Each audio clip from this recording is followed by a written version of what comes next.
Hello, and welcome to a brand new, that's right, don't adjust your dial, brand new episode of the Rebel Order. This is Danny, And this is Steven. and we know that it has been quite some time since you heard our voices at all. At all, anywhere. Our last episode was when the final trailer Oh, man. came out, and we were featured on the Star Wars show That's right. as one of The very excited the Rise people. of Skywalker reactions, which is perfectly in line because we were there front row at Celebration, and we And since then, were in that video. many things have happened. In case you've been living under a rock, which I assume you cannot because you are listening to this podcast. Our Jedi Temple burned. The movie has come out. The results have been interesting. I'll just use that word. We've let the universe digest this film, and we've needed a lot of time to digest it. Yes. And this is definitely, without a doubt, I will say, the movie that I have anticipated most in my entire life. in my entire Yes. lifetime. Absolutely. Like, I've never spent more minutes of thought on a film, yeah. on a movie coming out. Until this one, yeah. And there was movies that I'd done this before on, but this one has definitely eclipsed it in this 2-year period. And we'll talk about all of that, but I think the best thing we can do is maybe start at the beginning. The first thing I want to say is, if you heard our beautiful intro, thank you so much to Christy Carew for our wonderful theme. We love you, Christy. We love Christy so much. much. It is such a magical, whimsical, positive adventurous piece of music. Yes. And we hope that future episodes of the Rebel Order, it informs our journey, will capture the whimsy and joy and delight that Christy has captured in that music. Christy is a podcast music theme song extraordinaire. She's written so many wonderful themes for What the Force. She's been on some very fantastic episodes of What the Force podcast. Yes. And maybe hopefully in the future we can have her on. And she has been, she wrote the music for the Looking for Leia documentary that is actually currently available on Sci-Fi. They turned it into I believe, a 6 or 8 part documentary type show that's going to air on the Sci-Fi docuseries channel. You can actually watch it now. I believe if you go on Sci-Fi Wire, the online site for Sci-Fi, you can see it now. Well, I got something to do now. Exactly. I've been sort of holding off on watching it because I really haven't wanted to cry more than I'm already crying. But yeah, that I just want to give a shout out to Christy and say thank you so much. Thank you. Also, in case you hear any scratching or licking, that is Morty of the @MidnightHounds on Instagram. Oh yes, all dogs are always present. The other 3 @MidnightHounds, Duke, Xena, and Rusty, are also with us. They're sleeping, so any disturbances in the Force are on our ship. You know to blame those irascible womp rat hounds. And I want to say, I really actually have missed podcasting. It's been very hard for me. I think that if you guys sort of follow my private Twitter, you know that I have not been quiet in posting how I feel about the series of events that have occurred since December to now, and I have also expressed sort of my struggles. To start really at the beginning, quickly, but just so you guys get the picture, I was laid off in November, and that was a large factor in why podcasting and certain things went by the wayside, because as much as I don't want to admit it to myself, it was a blow to me, and I did take time to process. On top of that, Steven and I were never, and you guys knew this, we were never the people that were going to be able to walk into this movie sight unseen. We had to know, there was just, with the amount of anticipation that we've had in this film, that comes with a certain level of anxiety that you actually kind of need to emotionally prepare for. At least for me, I needed it, and Steven needed it. And I know many of you needed it. I remember the week or so before the movie, Twitter was a ghost town, except for the select few of us that were just literally sitting on refreshing our feeds because we needed to know. So we started to hear some news around the time of November and before December that started to, kind of the movie started to seem like it was becoming crystallized of the form of it. And it concerned us. And it seemed like it was a insult. And obviously, we could talk a lot. We could probably do a whole podcast about the red flags that kind of happened throughout the course of the promotion of this film. But yeah, so essentially just with the layoff and with sort of knowing more and more information, we began to feel kind of nervous, and we just sort of went into a quiet mode where we were trying to just process things and be hopeful and be optimistic. And we went into like pure fan mode. Yes. Also on top of that, it's a lot of energy to expend to put yourself out there, and then also process fandom. And there were so many wonderful podcasts at the time, Scavengers Horde and What the Force, and people talking, Woman of the Wills, talking about stuff and getting excited. But Lords of the Sith, She-3PO. She-3PO? Oh. Yeah, they're cool. Oh, you were trying to say Lords of the Sith. Sith. Okay, but my tongue-tied nature. I got it. There are so many wonderful female-led, female-centric podcasts that were doing wonderful shows and speculating, and I was mostly speculating on Twitter because that was basically about all of my attention span could go to was speculating on Twitter. And we were also preparing for our fan event because, as you know, Stephen and I were one of the organizers of the Charlotte Reylo screening of Tross that did happen on December the 19th. At 9 p.m.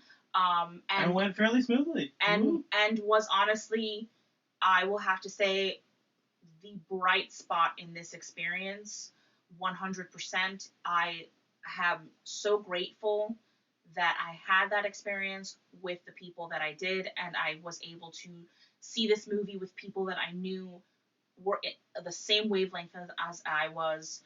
That is something I can never, ever, forget, and it's an experience that it's just so beautiful, and I loved it. And I know that there were so many other screenings there was a beautiful one in LA, there was one in New York, and there were ones in the Philippines. There were Reylo screenings in Washington. There was a gathering of Reylos. There were so many Reylos getting together, and I think that is honestly the high part of our fandom. And I think that's always been the high part of our fandom is our collectivism and our community. And I think that is something that cannot be understated how beautiful that is, especially since, and we'll talk about stuff because I think that this movie has become far more than just what this movie is. It has now become what has happened since this movie. It is a powerful thing to have that collectivism because it can be very difficult and it can be painful, but it is also a lifeline because there are so many people that have needed that community, especially since the movie has come out. And I'm sorry, Stephen, what were you saying? I was just going to interject that we've made, after the film, we made our pilgrimage to Waffle House. Oh, as Reylo necessary. Yes. And that delicious food also helped us. Waffle House was delicious. I've never been to a Waffle House. I have never been to a Waffle House. I went to college in Tallahassee. She had stigmatized Waffle House. I had, because I went to college in Tallahassee, and people always told me that only drunk people went to Waffle House, and there were fights, and people got stabbed. So I never went to Waffle House. And then For fear of stabbing. For fear of stabbings and drunk people. And I'm so happy I went. It was so delicious. It was not a hive of scum and villainy. It was not at all. It was wonderful. It was a hive of joy and bacon. Yes. It was waffles. A really delicious waffle. Great coffee. Good coffee. It was such a great experience to have that afterwards. And I say I'm so grateful because the truth of the matter is that Stephen and I actually found out about what was going to happen in this movie on December 17th. So like many of you, there was that wonderful, brave Reylo. And of course I don't have her Twitter pulled up now, who won the Billy D. Williams fan experience and was able to attend the premiere in LA on the 17th. And she was going to give us the gift. She created a private account and was like, she's going to tell us what happened in the film. and we all, on our side, we were on the East Coast, we were up until 2 a.m. waiting for her response. And I think that's actually, I know that, at the time, and it still is painful. And that was a Monday night. It was a Monday night. Yeah, exactly. And we still had work the next day. I know that at the time, it was a painful sort of moment to learn the terrible truth. And by the way, we'll spoil this movie. It's been out for a month. You guys have seen it. If you haven't seen it, go see it. Don't listen to our podcast. But this is a spoiler-filled episode. Everyone else has kind of done spoiler-filled episodes too. I am assuming that if you haven't seen it by now, exactly. I'm assuming if you're listening to this, you understand that this is spoiler-filled because we're talking about our experiences. Also, as a preface, this probably will be a long episode. So, hey, guess what? You get to hear lots and lots of our voices. Maybe we'll chop it into two-parters as a comeback. Right well, Stephen likes to do a two-parter, but whatever. We'll see what happens. Anyway, so that experience of waiting for the GIF, because she said she was going to post a GIF, and waiting for that GIF, and then the GIF that she has this beautiful sense of comedic timing, because she posted a GIF, and the GIF was Commodus from the movie Gladiator, Joaquin Phoenix, and in that movie, as the Emperor, he decides whether or not a gladiator should live or die with his thumb up, thumb neutral, or thumb down for death, thumb up to live, thumb down for death, and his thumb to the side. And she picked this perfect GIF that actually had like a delay. And so as I clicked on it, there was just this one perfect moment, like, oh, what's going on? And then the thumb went down. And guys, my heart sank. And the GIF was for one express purpose, and it was to tell us whether or not Ben Solo lived at the end of this film. And the answer, of course, was no. And we all know that now. Or appears to be. If I can find the thread of that moment, I will find it for you guys so you can see it, because it actually, at this point, is a piece of fandom historical evidence. It is. Thank you, Ridley Scott. It is. It's a historical document. Thank you, Joaquin Phoenix. Because there's so many people under the comments reacting and having that first horrible reaction. Because I think Reylos, especially as a fandom, we are not like there's some of us who are more cynical, and there's some of us who are kind of more blindly optimistic, and most of us try to be somewhere in the middle with realism. But at the end of the day, we are optimistically realist people. And I think that we spent, after The Last Jedi, the glorious marshmallow elf that is Rian Johnson created something for Star Wars fans, and for us specifically as Star Wars fans that we were fans of this trilogy. Story and filmmaking. It was such a shining beacon of story to us. And I think that, unfortunately, we were convinced. And the sad thing is that it's not fair, because we were convinced by the people telling the story. So I know I've seen a lot of people going, I can't believe I was so stupid to ever believe that this could be this, or I can't believe they tricked us. They didn't trick us. No. They told us a story. We looked at the clues. We are not, I know there's a lot of stuff, especially in this fandom, in the Reylo fandom, because the majority of us, there are male Reylos, and there are non-binary Reylos, and everyone in between, but at the same time, the majority of this fandom, and this is the truth, are femme or female. And that comes with a lot of people telling you that you are wrong, and that you are like just looking at this through rose-colored girly glasses, and you're stupid, and they gaslight you, and they tell you that you're looking at things that you didn't see. And that, first of all, I just want to say, before we even move on, that is garbage. That is 100% garbage, and I've seen so much of it since the movie came out, and just over the course of even being a Reylo fan at all, online, in Tumblr or Twitter or wherever. It is wrong. We are not stupid. Do not let these people tell you that you did not read the story right, or you didn't do this or whatever. You read what was given to you. And then that story that you believed was happening didn't happen. And obviously, absolutely 100%, we cannot sit here and say, we were going to predict everything. It's all, at the end of the day, it's a film, and the creators make the story. But the story that existed, the reason why you feel so sort of split in your mind when you saw this film, and why the reason why you have those feelings of betrayal is not because your expectations we obviously, yes, to be fair, we had expectations. Our expectations were high, absolutely 100%. But that is not that feeling of betrayal that you're feeling. That feeling of betrayal that you're feeling is because, and we've seen this over the course of the past few weeks, because of the sort of media scrambling that's been going on with certain members of the creative team of this film, that mistakes were made, choices were made that were directly a reaction to things in The Last Jedi versus a continuation of themes that were established in both TFA and The Last Jedi. This movie was a reaction. It was not a continuation. And the film itself, the cinematic language used in the film, shows how awkwardly this film was Frankenstein together. How this movie is not an organic, normal film. It is a deceptive piece of toy-making propaganda. Yeah. I mean, really, that's how we feel. And I do want to say this before, I also want to say this. I understand there are people who enjoyed this movie. Obviously, there are people who enjoyed this movie because the movie's going to make about $1 billion. And I have seen many people online who said that they derived a lot of enjoyment from this movie.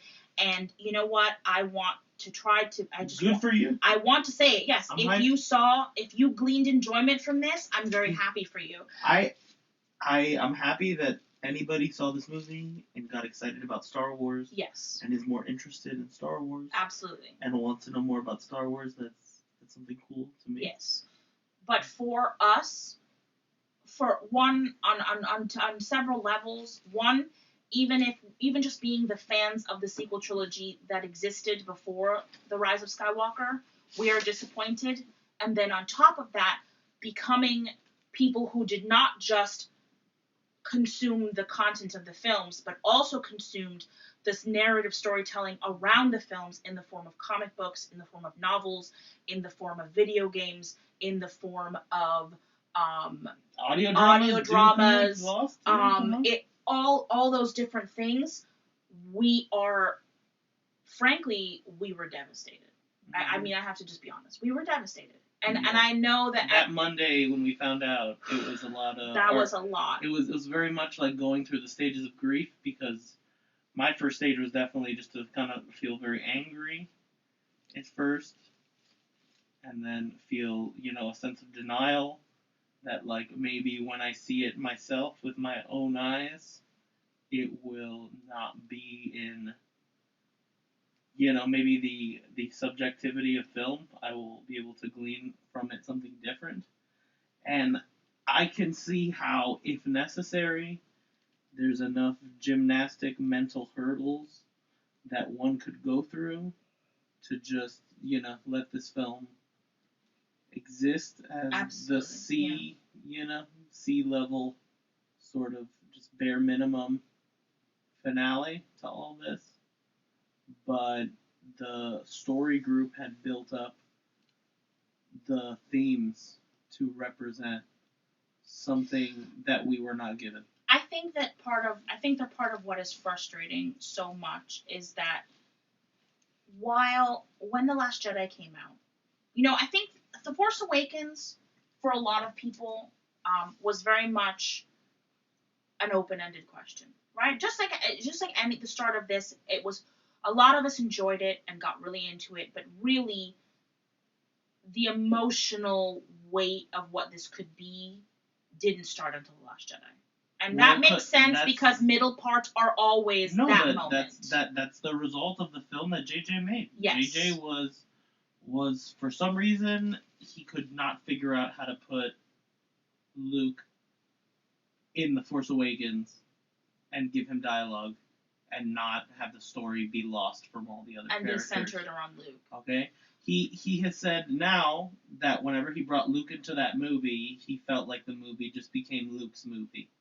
Which he was right about. I don't know. He never made that movie. Yeah. But when The Last Jedi happened, the form of what this trilogy should be was shaped. Was shaped. The same way that it's shaped in Attack of the Clones. Yes. And in The Empire Strikes Back. The middle film is, I think, and I think we can safely say this at this point, it is the most important part of these storytelling things, especially the format that Star Wars has always taken, which is 3 movies. The middle part is absolutely the most important part. The beginning always has to do a lot of legwork to introduce characters, to move plots around, to get people into little places and chess pieces. The middle film solidifies the thematic element of what the story is going to be. And I know for a lot of people, the prequels they hated. But this is the thing, the middle element has always been hated by a vocal group of people. People hated Empire Strikes Back. Yeah. People hated Attack of the Clones. Yeah. And people hated The Last Jedi. When you look back on Empire Strikes Back and Attack of the Clones, you see and obviously, it's hard to, you can't just look back, because the whole reason why the middle story even looks like that is because the original trilogy informed how the middle story would look. Absolutely. But when you look at them, they are important. And I think that nowadays, if you look at if you actually just looking at it through Rotten Tomatoes ratings, which is random and silly, but let's look at it. The Phantom Menace is the lowest rated Star Wars film. Not even Attack of the Clones. The Phantom Menace. Okay? Or was. And yes, or was. Now, the Rise of Skywalker has taken that mantle. But the Phantom Menace was the lowest rated Star Wars film. The Phantom and the Phantom. I'm sorry, the Phantom. The Phantom of the Opera. The Pantomime of the Opera. No, the Phantom Menace was the lowest rated. I don't want freedom. I just want pants. Jedi pants. The only way to get Jedi pants is to be a Jedi. Fine, I'll be my mom for your pants. He really wanted the Phantom Menace. He was a menace for those pants. Thank you, Steven. But yeah, so even Attack of the Clones has grown on people, and I know for a lot of people who grew up with the prequels, it's actually one of their favorite movies. They love it, and I dig the Phantom Menace. I'm sorry, Attack of the Clones is what I'm talking about. Oh, I dig. But you also dig, but you dig the Phantom Menace. No, Attack of the Clones is, I think that was the movie that I struggled a lot with, because, it had to tell the love story, and I didn't always feel that it did it successfully, but I rewatched it recently, and I'm like, this movie is fun as hell. This movie is so much fun, and you really do start to focus on, the story and however, and the thing about it is that, look, I know that that's a lot of, argument people get. Well, you guys hated the prequels, but now you love the prequels. You guys hate Tross, you love Tross. And I really do feel that the concept of what happened here is so fundamentally different.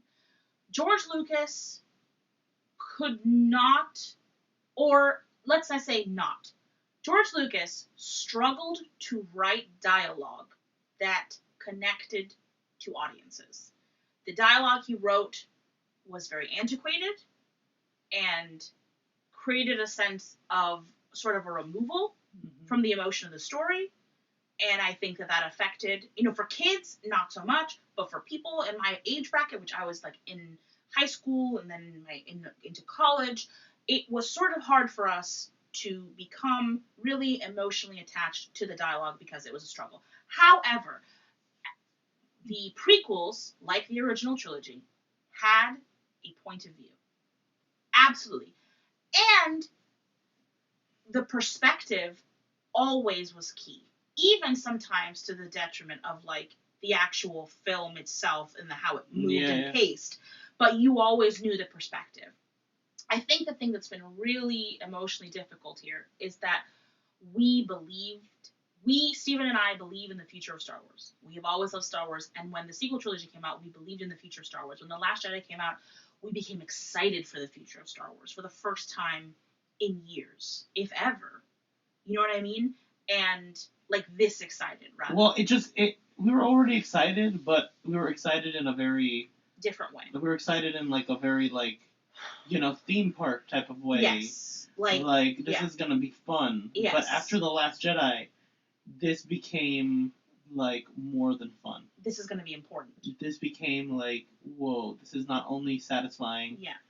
the Hollywood like titillation, but this is like art too. Yeah. And Star Wars has the power to really shape society in a way. It does. And give us a chance to feel, to give us a resurgence of optimism. That's what the first Star Wars film meant to the 70s. And we are in very similar times. We are in a time of economic uncertainty. We are in a time of environmental uncertainty. Oh, I mean, it's a little bit more dire now, but in the 70s, in America especially, there was a lot of environmental uncertainty. There was a lot of economic uncertainty. There was a lot of racial disparity and struggle, and there was also a surgence of marginalized movements, of feminist movements, of racial equality movements, of equity movements. We are in and we had a president that was considered by many a war president, a very hawkish president, a very corrupt president. I wasn't, because I wasn't here and I wasn't born, but my point being that, yeah. But I'm just saying, like, historically in this American society, this society is in a very similar place. And this American society is what makes Star Wars. Even though Star Wars is an international property, global property. Well, I would say American filmmakers and creators make Star Wars. To kind of filter your statement in a more simplified way. Uh-huh. Okay? The year after The Last Jedi comes out. 1983. No. Oh, I'm sorry. The year after The Last Jedi. Oh, okay. Whatever. The Following The Last Jedi. Mm-hmm. Right before The Rise of Skywalker comes out, the Joker makes $1 billion. The Joker is a celebration of the nihilistic films of the 70s. Yes. Okay? And a lot of storytelling. You know, you've seen a lot of people complaining this past year about how certain things have ended, Game of Thrones and certain films, and even just looking up, I think just now, especially now we're into the 2020s and we've seen the decade of 2001 to 2019, if you look at film, you do see very much the resurgence of that sort of nihilist storytelling, that darker storytelling, that sort of like society is hard and everything is terrible storytelling. And so what Star Wars, in our opinion, needed to be was the same thing that it was in the 70s, which is the beacon of hope. The thing that tells us that there is more to the story, that there is transformative storytelling, that there is redemptive storytelling, that the people in this story are the future. And unfortunately for us, we do not think that The Rise of Skywalker achieved that at all. And in fact, I think I wrote down, I said, if Rian Johnson's Star Wars was a question about whether or not Star Wars could look to the future and create new stories, The Rise of Skywalker for me was the answer, and it seems that the answer is not yet. And I think that has been something very unfortunately common in our society, and I know that we're getting more political than we usually do, but I really cannot talk about this movie and this experience without talking about the political sort of environment around it, because I actually do really feel that it is storytelling in the age of Donald Trump. They didn't let and that's how I feel. They put it in the movie. We didn't have to. Exactly. It's if as Ryan says, it's all in the movie. Yeah. If they didn't want us to look at this in a beyond textual way, then they shouldn't have made the movie they made. Exactly. They shouldn't have mentioned hold-on maneuvers. Exactly. They shouldn't have mentioned things that are literally from comment sections. From comment sections and Twitter threads and so that's, unfortunately, I think that Star Wars has become a victim of the culture war. And it's very interesting that The Last Jedi was written in a time when we thought we were going to get the first, in America, this is America, guys, in the United States, but even globally, we've seen a resurgence of strong-armed leaders and fascist leaders. Populism. So this is not just on the American side, but specifically to America, we were in a place where we thought we were going to get the first female president. We thought there's no way that this loud, brash person whose entire tactic is to troll people into loving him. We never thought that that person would become the leader of our country. We thought that there's no way, he's just so terribly underqualified. He's obviously just so not equipped for this job. There is this woman who has had years of service, who has had a very progressive voting record. And I'm getting too political, but anyway, I'm just saying. We thought that this woman was going to be the president. Mon Mothma was going to be president. Exactly. We thought Mon Mothma was going to be president, and then the Emperor was nominated. And then turns out the Emperor had sex. Unfortunately. Yeah. So it's but I'm serious though. The political, I think at this point, especially looking at the result and the film that we got December 19th, you have to see this as a political reaction to the state of the current United States of America. And perhaps the world. Because it is a reactionary thing. It is telling the people that said The Last Jedi is full of too many women and too much romance and too much storytelling that is like, what is even this SJW nonsense? And the main characters are never together. And they're never this. And why doesn't Luke lift his X-Wing in the air? And why doesn't he... BB-8 does too much. And BB-8 does too much. And why is Rose even there? She's so unnecessary. And why is Finn not doing this? And why is Finn not doing that?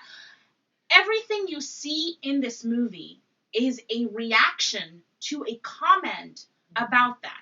And if that is not the case, then I want Kathleen Kennedy, Chris Terrio, and J.J. Abrams to tell me that to my face, so I can call them liars. Well, they've already lied to our face. Exactly. Already. Exactly. We were front row at Star Wars Celebration. We were. And there, on the stage of the Episode 9 panel, they said, we're not going to CGI Leia. We're not going to do a CGI Leia. And they CGI in Leia. this film, and they did a And CGI Leia. I know a lot of brilliant people on Twitter. I know that a lot of what the initial Reylo reaction to do, besides, scream and cry and be sad, is we are very much about figuring out the truth. And here's the thing. Reylos are better than anyone in this fandom at investigation. I'm going to tell you what. I have never seen a more dedicated group of people to sussing out the truth. I think it's because we've been so constantly maligned that we've had to become our own investigators and figure everything out. And also because so many of us are so interested in metatextual analysis of Star Wars, we are so much about trying to figure out the truth. And I know that there have been many people trying to piece together what happened here. Because watching this movie, like I said, it is a reaction. And you see it, and you watch it, and you feel that reaction.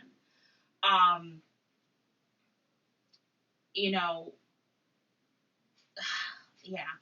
And I know we should go through the movie, kind of piece by piece a little bit, but just to talk about, we're still talking kind of about that. And I waited for a very long time to do this podcast. Like, Steven's been asking me for, weeks to whether or not I wanted to even do this. And I've been holding off because I was sort of hoping that once I did this podcast, it would be like my last word on how I felt. But I realized that there is no last word on how I feel on this, because this has been such a... Imagine a breakup, guys. And imagine a breakup. Imagine that you're with someone for 2-3 years, and everything is going really great. And you feel so optimistic for the future with this person, and you're like, man, this is going to be, amazing. We're so happy together.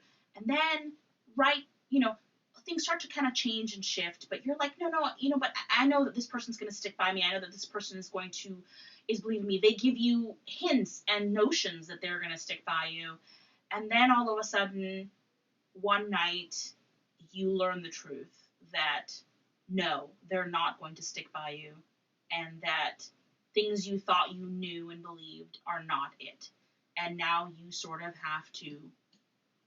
Part of you has to decide whether or not, or are you going to continue the relationship with this person? Are you going to change the relationship with this person? Are you going to just walk away, and the breakups take time. I remember someone telling me that to get over a breakup, or a heartbreak, it takes half the time you were with the person or something. I know that's pseudoscience nonsense, but I was with this for 2-3. I really was with this since 2015. I've been with the sequel trilogy since 2015.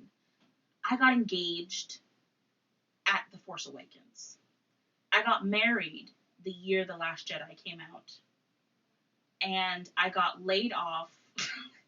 And the year Tross came out, my grandfather died while it was being filmed. A lot of pretty insane and wild things have happened. And on top of that, the movie was a huge disappointment to me. So, yeah, I think I'm still processing this pain. It hasn't been all, yeah. Like, you've made a lot of really... Absolutely, no. Huge, important friends as a result. I've made so many wonderful friends. No, absolutely, there's been but I'm just saying the ratio of larger events in my life have sort of seemed to kind of go along with the sort of feeling of this, like getting engaged to you in 2015 was like, wow, we're starting a new beginning. We're creating this. Getting married to you in The Last Jedi, in the year of The Last Jedi was like, this is cementing this beginning. We're doing this. We're going forward. And now, Tross and losing my job, it feels like an ending. And it is an ending. It is an ending of the Skywalker saga, as far as I know. It is an ending of my sort of love affair with the sequel trilogy. I still love Star Wars. This is the most difficult thing. I think it's harder for people. I've had friends who, they enjoyed the movie and they were able to enjoy it. And even when they weren't able to enjoy it and didn't like it, it still hasn't really crushed them emotionally the way that it has me, because I loved more than just these movies. I loved Star Wars as a whole. I loved what Star Wars could be, what Star Wars was. And I put a lot of emotional faith into that. When life was hard, when the world is on fire, I said Star Wars is there for me. And this is the first time Star Wars has sort of really disappointed me. And it's created, it sucks, because when the thing that you want to escape with becomes sort of a source of pain, and then the world is a source of pain, it's kind of like, well, where do I go? I'm just going to move to the middle of nowhere and start farming mushrooms or something. And yeah, I think that's sort of been the experience we've had. I know that Steven has told me similar feelings. I don't want to speak for you, though, so you can talk. Yeah, it's been extremely depressing to have invested so much faith in J.J. Abrams, and to feel so deeply betrayed by the story that has been chosen to be told. Let's talk about the movie. Okay. I know. Well, I know I'm going all over the place. So I guess we can talk about. I sort of want to before we start talking about the movie, I just want to say one thing that I think really quickly that is indicative of the issue with this film, and again comes from the Rian Johnson cinematic universe. Basically, his amazingly intelligent, brilliant wife, Karina Longsworth, does a podcast called You Must Remember This. And it is about the bygone era of Hollywood, and she does sort of brilliant breakdowns of things. She's a film historian, and she did a 6-part series, 6-part, right? Yeah, called 6 Degrees of Song of the South. Which discussed Disney. Which she started in October. Mm-hmm. In October of last year. Was basically brought her podcast back from a hiatus. Mm-hmm. Just to cover this. Yes. But she also used the topic to cover the Disney-Fox merger and what that might mean for creativity and for how business is handled. And I think the most important, there's so much amazing stuff in that podcast and about the racial dynamics of that film and sort of how it changed and how Disney affected that change. But she said something that really... There's a link in the show notes for y'all. Yes. She said something that really, I think, continues to, and I think she said this very poignantly and very presciently because of potentially this film, knowing, obviously her husband might have seen it or might have been involved or might have discussed with JJ certain things, or he may have gotten word on the street. But she said that the thing about Disney is that they have this attitude of there are good fans on both sides. They want to exist in a world where they can have their cake and eat it too, in that they want to be able to court controversy, but not really. And they want to be able to say that they're progressive while also holding the hand of the people that love them that may not want a different Disney world, a different Disney property, different art that Disney is making. They very much want Disney to hold their hand and tell them everything is okay and everything is like how it was when they were little kids. And I think that attitude, unfortunately, informs a lot of why the Rise of Skywalker became what came out in the theaters this year and last year. Okay, so let's talk about this movie proper. So the film Rise of Skywalker is supposed to take place a year after the events of The Last Jedi and the Battle of Crate. As we know... As Danny correctly predicted. Yes, as Danny correctly predicted. I absolutely did predict this. And that's sort of one of the more frustrating things about watching this movie, is because you can see kind of like they took the elements of the story that existed and the pieces that were there and that should have been picked up and sort of just kind of like poked them in, tried to smush that in between whatever else they were trying to smush into the story, which was essentially arbitrarily a checklist of gripes, of fan demands, of fandom demands. And it's insane, guys, because I'm gonna share. There's a Dorkly comic. That's right. I'm gonna repeat that. There is a Dorkly comic, which is like a satire, a satirical comic strip that talked about what fans who hated The Last Jedi wish The Last Jedi was. And it is distressing that when you read that comic and when we share the link for you, everything in that comic is what happened in this film. So for anyone to try to tell you that this is not a reaction, that this is not a response, that this is not a retconning of thematic ideas and storytelling from The Last Jedi to now, I'm sorry, I cannot believe you. I cannot, in good sense or good faith, trust your opinion on this. I'm sorry. And you may not like that, but that's kind of how I feel because there's just so much going on. So anyway, so the movie takes place a year after the events of The Last Jedi. As we know, the last thing that happened was Kylo became the Supreme Leader, and the Battle of Crate, there's only like about 12 Resistance members on the Millennium Falcon and a Porg. And just, I think none of the Resistance's allies came to help Leia. They sort of were left on their own. And I think we'll try to just talk about the movie. I think the minute Luke Skywalker made a noble sacrifice. Yes. And inspired the galaxy. New legend in the galaxy. He inspired a legend of himself in the galaxy. That's sort of where we were at. Finn had made the decision that he was now a rebellion leader, a resistance leader. He was going to be part of the resistance. You had this sort of that thing. He was imparted with a thematic message that he should save what he loves and not fight what he hates. And there was also, the romantic tension between Rey and Kylo. Mm-hmm. Kylo wanted Rey to join him.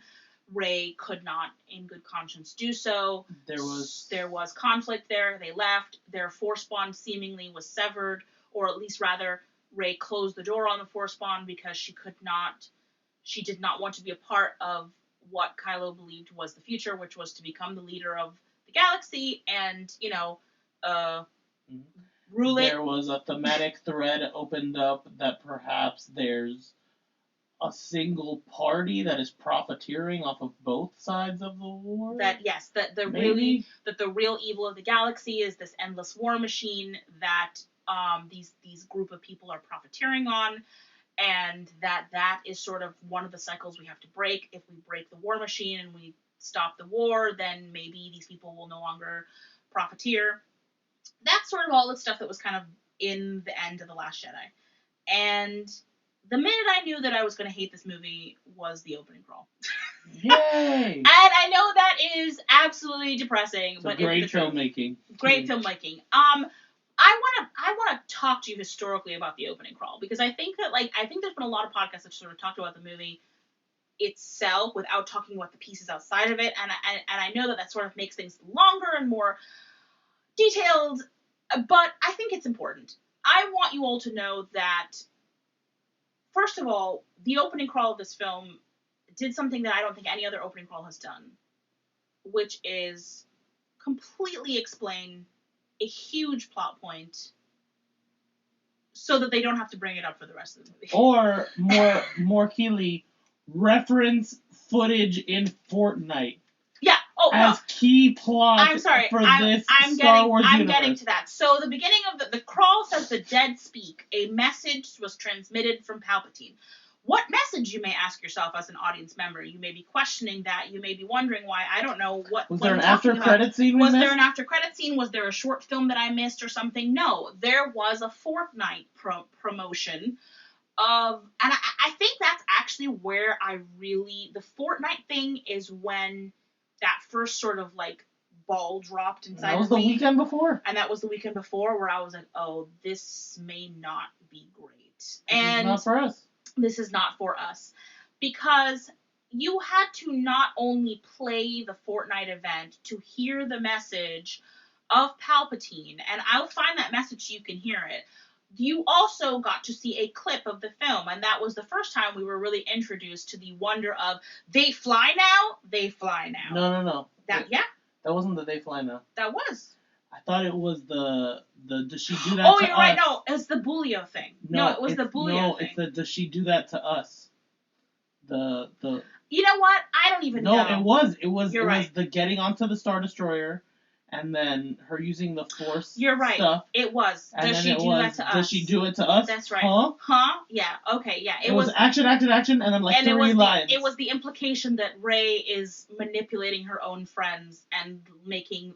Or her friends don't even know her enough. Don't know her enough whether or not she would actually use her mind powers on them to manipulate them for her own purposes.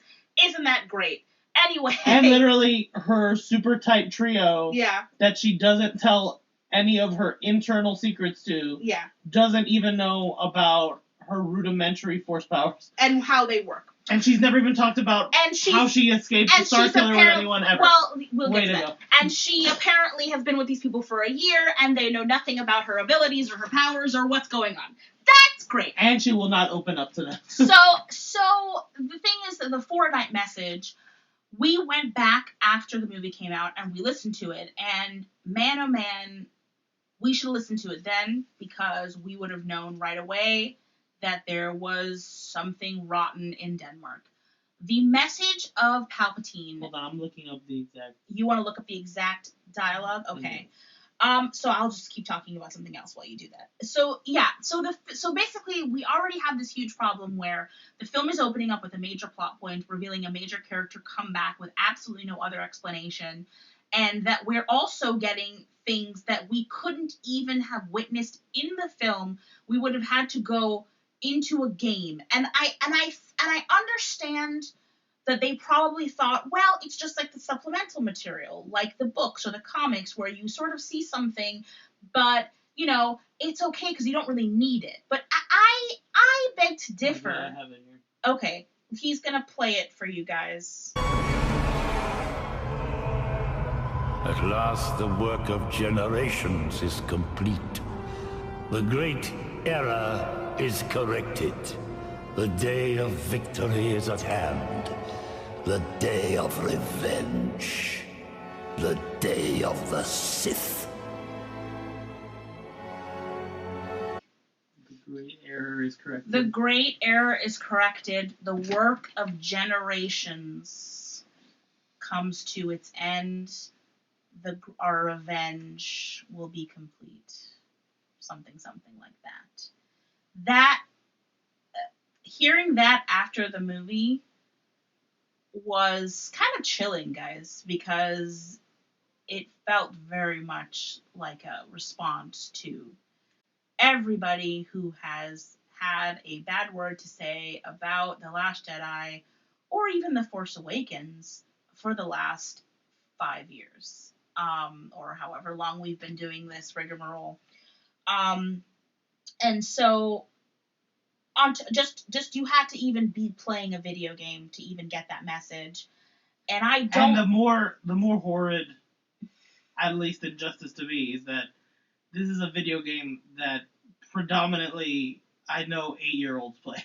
Yeah. And predominantly you're saying that to these children that Rose Tico is an error. Yeah.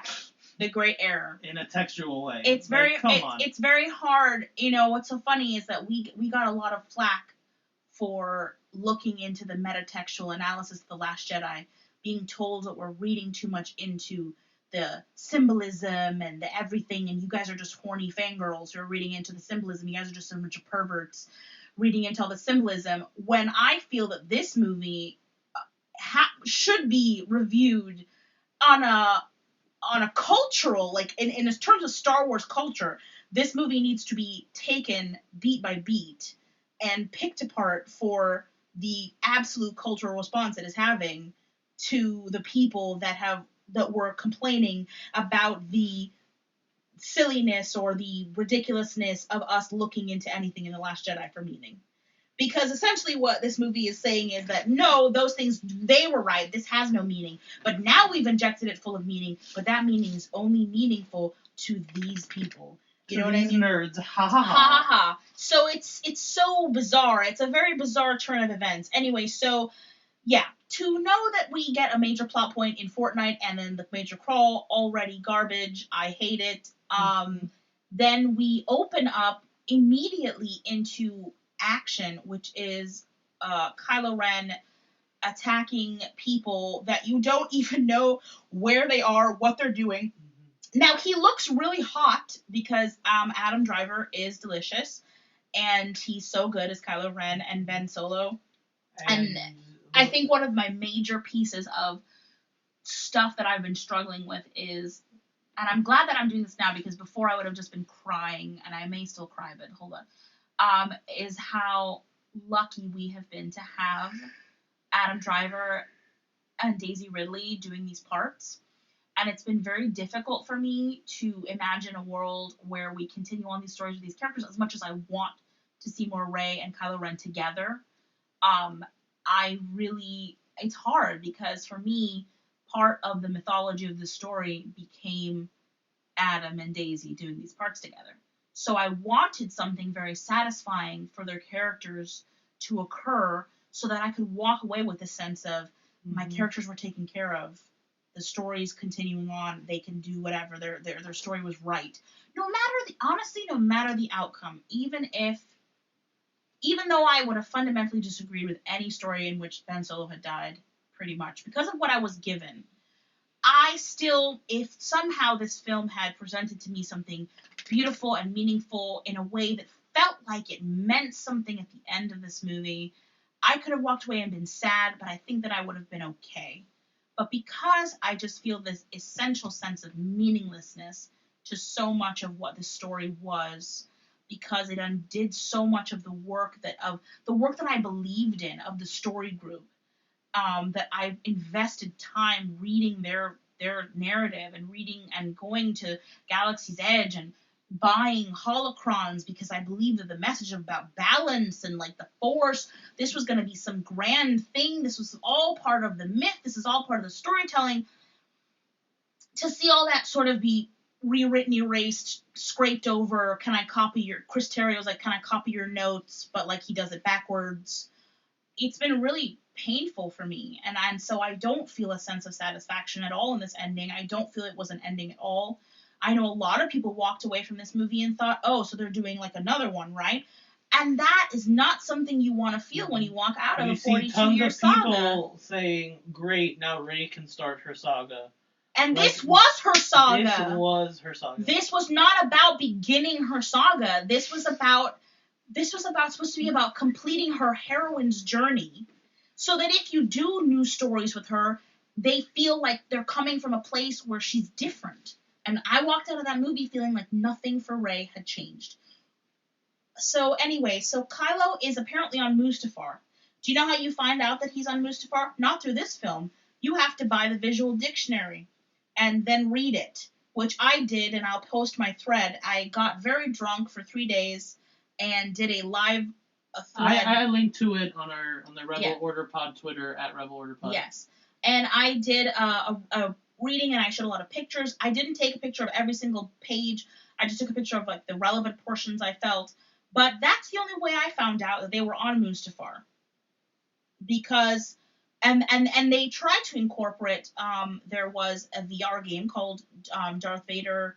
Vader Immortal, and it was about the idea that Mustafar used to be a thriving, living planet, and in the course of this game, you healed Mustafar, and it began to regrow as a new planet, as a living planet, as a healthy planet, and this felt so thematically relevant to the story of Rey and Kylo Ren, and then they use it in the movie for 5 seconds to make Kylo look really cool. They give you absolutely no context. You never see Kylo Ren walk into the palace of his grandfather, okay? We also, part of the frustrating thing is that since we've been watching this movie and all of the things and interviews around it with such a microscopic detail, we know that there were story decisions that were changed. Yes. Because we now know that Hux and Pride were going to be in that sequence.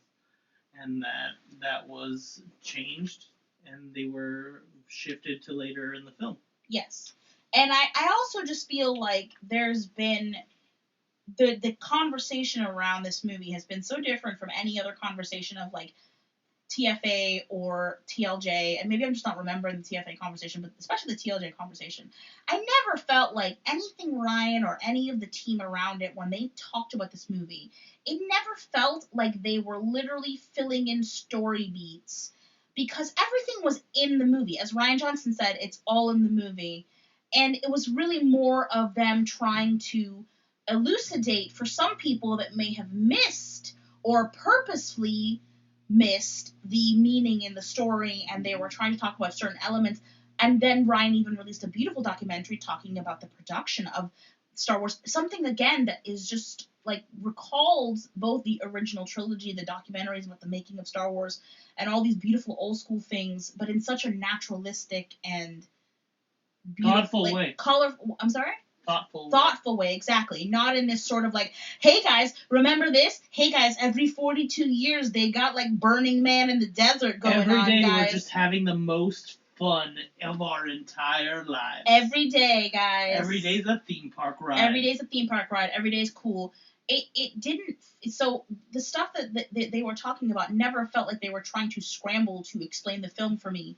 Whereas the VFX people... The editor, Marion Brandon, Chris Terrio has just been all over the place, vomiting up things that make me wish that I could not process thought. Finally, the twins have returned to like things that I think that like any sort of like goodwill or benefit of the doubt in this film go away when I start to see kind of the behavior of these writers and stuff like that. And I understand that they worked very hard on this movie. Everybody always works hard on every movie.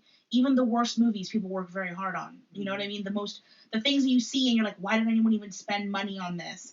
But that doesn't mean that the result and the product of what they make is going to be good. And so, yeah. So, just beginning this movie, being totally confused about the location of Kylo, being totally... sort of Kylo's character immediately is different. You feel it, you sense it, and then he goes to this place called Exegol with this Wayfinder that looks like a holocron, but it's not a holocron, it is in fact a Wayfinder. A name that I literally, guys, thought when I saw that in a leak.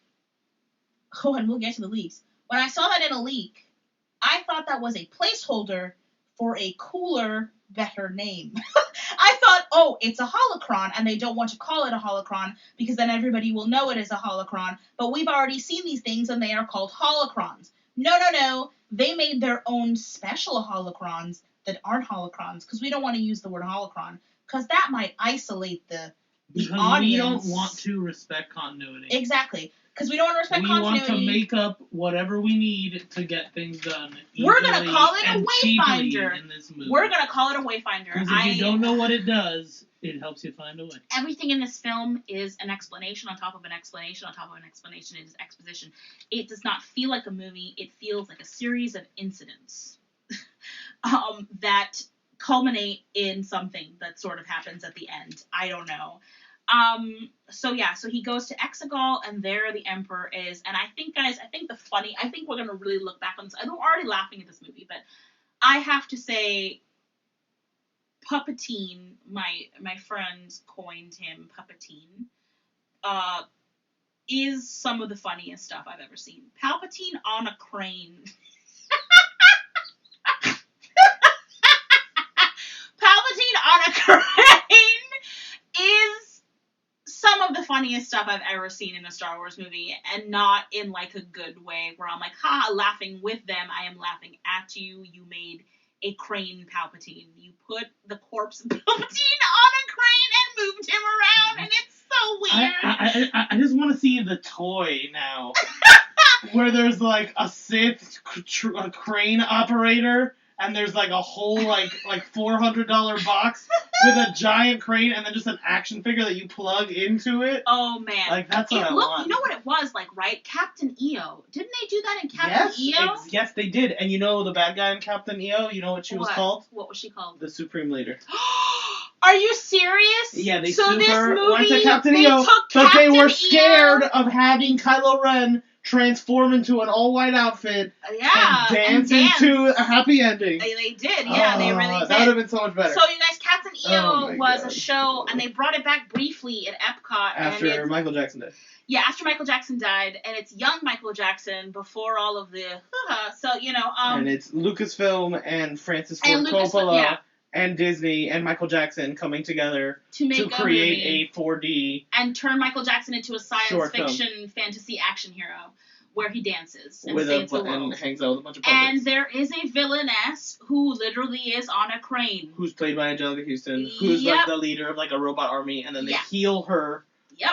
And that's right, they heal her. They heal her and they return her to be a maternal goddess. Wait a minute. Who will help them. So that film has more Campbellian myth and transformative myth than Star Wars The Rise of Skywalker? Jam on. You guys want to know the real ending to Star Wars The Rise of Skywalker? You have to go see Captain EO, because that is the true ending of The Rise of Skywalker there. Healing the broken, healing the sick, healing that evil, and making it better, and then everybody dances and loves each other, and it's all about love. That's what the ending of this movie should have been, and that is not the ending of this movie that we got. We got a sad girl in the desert burying lightsabers. Anyway, so, Crane Patine and his jar of Snokes. That's right. Oh my goodness. Steven's showing me a clip right now. They heal all the guys trapped in. This looks like Exegol. Guys, I really think they stole Captain EO, but they didn't do it right. They were like, what if we did Captain EO, but not good? There she is. And really and truthfully, Captain EO is so cheesy, but it's better than this, I have to tell you. The other thing, too, is that this Star Trek First Contact, which this is also reminiscent of Star Trek First Contact. Yeah. The big bad's on a crane, too. We didn't think the Borg had any intelligence at all. But they did. A central intelligence, and it turns out they did have a queen. That's not Angelica Houston. That is the woman from Blade Runner. I believe she turns into... Does she turn into Angelica Houston? Angelica Houston. Okay. When she's healed. Maybe you're right. Maybe I'm crazy. You might just be confusing the two actresses. Anyway, so, I think that's the girl from Blade Runner.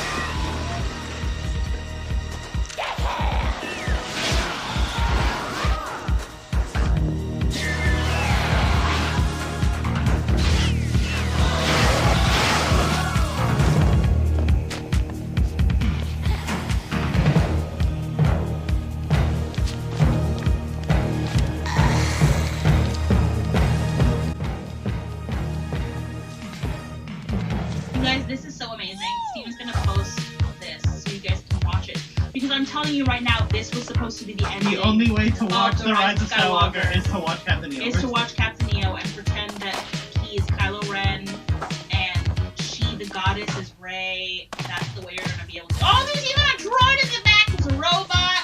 There she is. Okay, sure. Anyway, moving. This is not it. So. This is the only thing that matters now. This is the only thing that matters. Captain EO. We're totally leaving Star Wars fandom for the Captain EO fandom. Steven, what about the problematic nature of Captain EO? It stars Michael Jackson, and he has a history. Okay, we're out of Captain EO fandom now. We've left the Captain EO fandom. Anyway, so Palpatine and his jar of Snokes.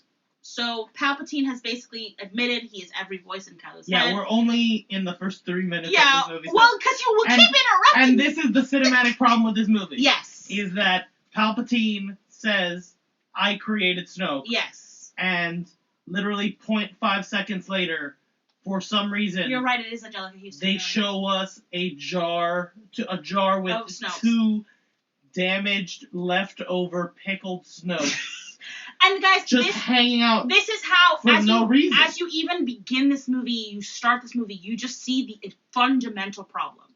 They went, when people were reading things into The Last Jedi and people were becoming enraged because they felt confused because that didn't feel like an explanation at all to me, blah, blah, blah, blah, blah, they decided the solution to that problem was, hey, every time we have any nuance, let's smash that over the head with a hammer and make sure that these people understand what's going on.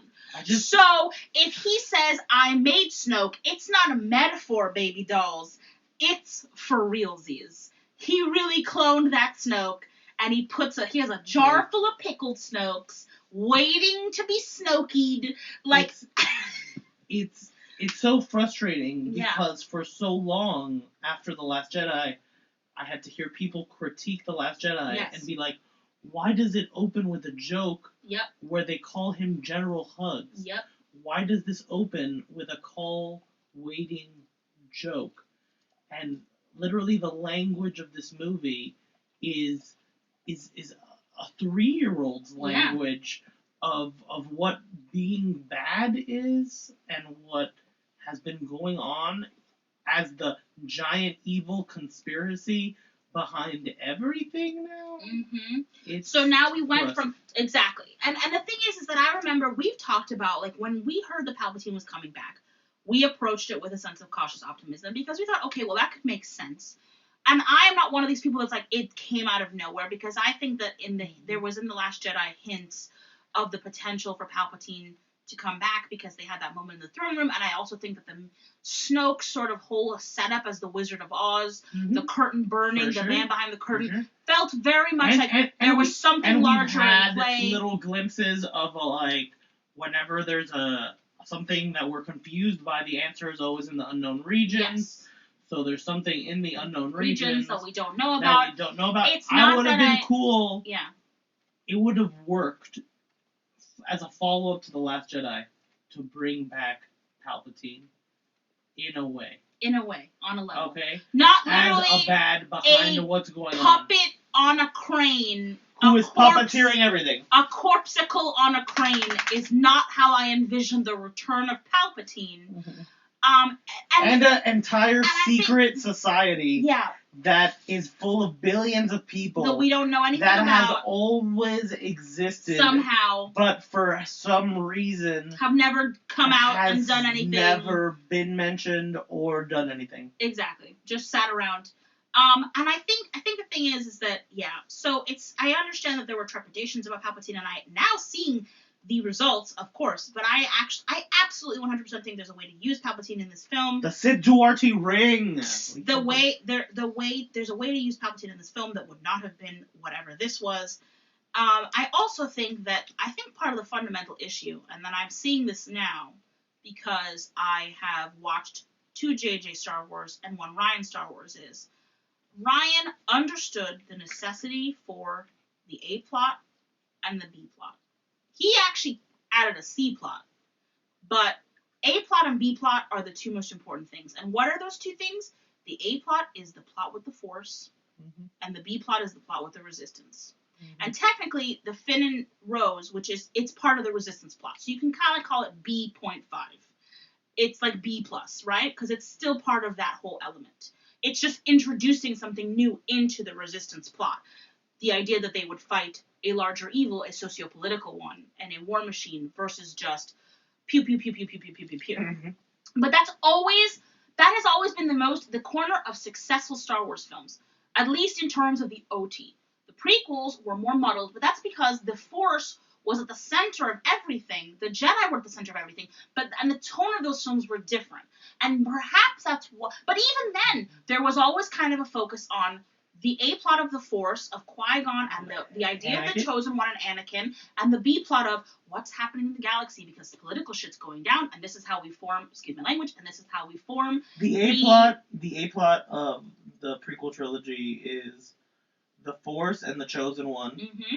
and then the B-plot is the fall political. of the Empire. The fall of the Empire. It's political stuff. Exactly. Yeah. And that has always been the most successful format for Star Wars. In my opinion, J.J. Abrams, both in TFA and in TROS, deviate from that formula. He puts the Resistance first, and he puts the Force second. And I think that is a mistake. And he does it for mystery box story reasons. Yes, not because he wants to focus on anything thematically relevant with the Resistance or the Rebellion or the political stuff. That the most exciting place to be in any story is always in a chase. And always hunting a MacGuffin, exactly. Always chasing. As he told Chris Pine, just say everything very loudly and very fast. You don't need to understand. You don't need to understand it. And that's unfortunately how I feel about this movie. I felt that less about TFA, even though I could absolutely see the critiques of TFA. But Lawrence Kasdan was there to reign in that story. There was poetry still in that TFA. story. There was an attempt to make that story a Star Wars story. You can see the dialogue from The Force Awakens to The Rise of Skywalker, and you can see the huge difference in just how Maz talks, how Rey speaks, how Kylo talks, how Ben speaks. Come on. Did Ben speak? I don't know. That's how we know. Ow. Ben had more lines in The Last Jedi than he did in The Rise of Skywalker. Yeah. So I think that's fundamentally the problem to me, that already deviating from that formula makes this movie hard. Because, essentially, in order to do that, in order to take the A-plot and the B-plot and now reverse it and make the Resistance the A-plot and the Force the B-plot, you take away from the characterization of Kylo Ren and Rey. In my opinion, you take away from that because you are not focusing on the larger mythical elements of the Force and that idea and how it affects their characters and their journeys and their hero's journey or his redemption story versus her heroine's journey. You are not focusing on, we have to get to the next planet for the next MacGuffin, for the next piece. And in between that, you are trying to explain to me how Rey is a Palpatine and, dear God, how much I hate that so much. And I'm gonna get so mad. You brought us there. Yeah. And that is why this film fails. Yeah. Okay? This is akin to if in Attack of the Clones, Anakin was like, oh, my mom was always lying. I did have a dad. Yeah. His name was Sandra 4, and I don't like him. And his name was Stan Skywalker. In Return of the Jedi, Darth Vader was like, nah, I was just joshing you. Yeah. I killed your dad. Exactly. Your dad was stupid. He likes sand. If you want to argue about whether or not this is a retcon, and I know we use that word and it means nothing now, but I don't care, retcon of The Last Jedi, Rey Palpatine is all you need to know about that is in direct response to the idea of the democratization of the Force that Rian Johnson put into The Last Jedi. It is saying, no, there is no democracy of the Force. You gotta be related to somebody's dad. You gotta be somebody's granddaughter. You gotta be somebody's... And The twist this time, it's the grandfather. And I think that's what's really, really distressing about that is the fact that whether or not they innocently believe that they're just following in the footsteps of the original trilogy and the prequels, where like people are powerful and that really, the fact that your main character is a woman and you are saying that the story that says she is enough, she is the one she's been waiting for. Frozen 2, another film that successfully completes the heroine's journey and is better than this, and you should go see it. Frozen 2, like, she is the one she's been waiting for. You are saying, no, that is not true. You have to pick an ancestry. And you can pick your own ancestry. Chris Terrio, with his own mouth, said you can choose your own ancestry, which is, as someone said on the internet, the whitest thing I've ever heard, in my opinion. That is the most white male thing I've ever heard. And I'm very sorry to our white male listeners, but it is true. It is a level of privilege. It is just so ridiculous. I'm reappropriation. Nice to meet you. It's just so... It just takes... And also, I think the most just egregious part of it is the amount of hoops that they have to jump to railroad over the canon, railroad over the thematic storytelling, and railroad over, like, the original trilogy itself and the prequel trilogies. You are now putting me into a world where, because I'm telling you, those parents of Rey's, when Rey gets a vision, sometime in the plot of the movie, that's the thing, I'm talking about this all over the place, but frankly, this movie was all over the place, so I get to talk about it like that. When Rey discovers her parents, she gets visions of, like, two young people, who are, like, look like her, and they don't look older than 30-something years old. So you're telling me that somebody went on, like, and made Whoopi with the wrinkly, deformed monster that is Palpatine, that is Darth Sidious. I'm the Emperor! You have now put that into my brain forever. I now have to process that, unless as I've been trying to do, totally erase some of this movie from my mind so I can create my own canon. Like, this, it's so, and that's part of the issue that I have with this film, is that the noble goal one of the reasons why I became such a bigger Star Wars fan over the course of the sequel trilogy was because I believed in the noble goal of trying to create content where everything in that content mattered to the story. Unlike Marvel, which has always played fast and loose, the Marvel Cinematic Universe has always played fast and loose with that storytelling. It's always thrown elements in and thrown elements out. We started off as huge Marvel film fans. We adamantly gobbled up all of the TV side material for that. Yeah. And Marvel has slowly just decided none of to that matters. not care about whatever loose threads they leave behind. Yeah. And just keep on rolling with whatever story and they want to tell. And we always felt that's because they fundamentally lacked a core tenet of creative people that sort of were in charge of the myth. Were in charge of the myth. As opposed to Star Wars, where they literally created jobs for these people that are in control of the myth.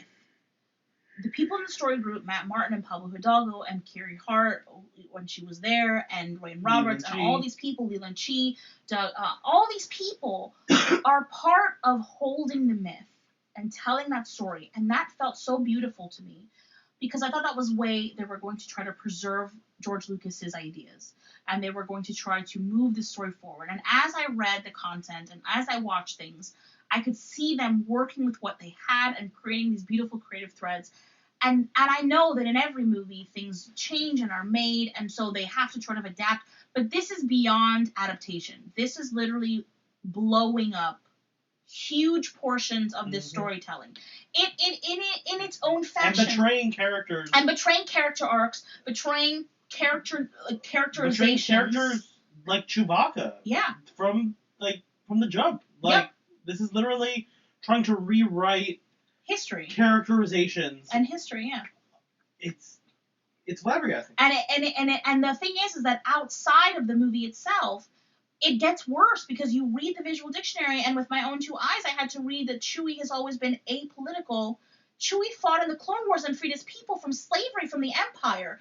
How is he an apolitical hero? It's false. It's a false narrative, and this feels so much like that response, that culture war response of, no, don't worry about it, guys. Chewie's just an adorable dog that you can pet and hug, and he has absolutely no opinions whatsoever, so buy his plushie tomorrow at Galaxy's Edge.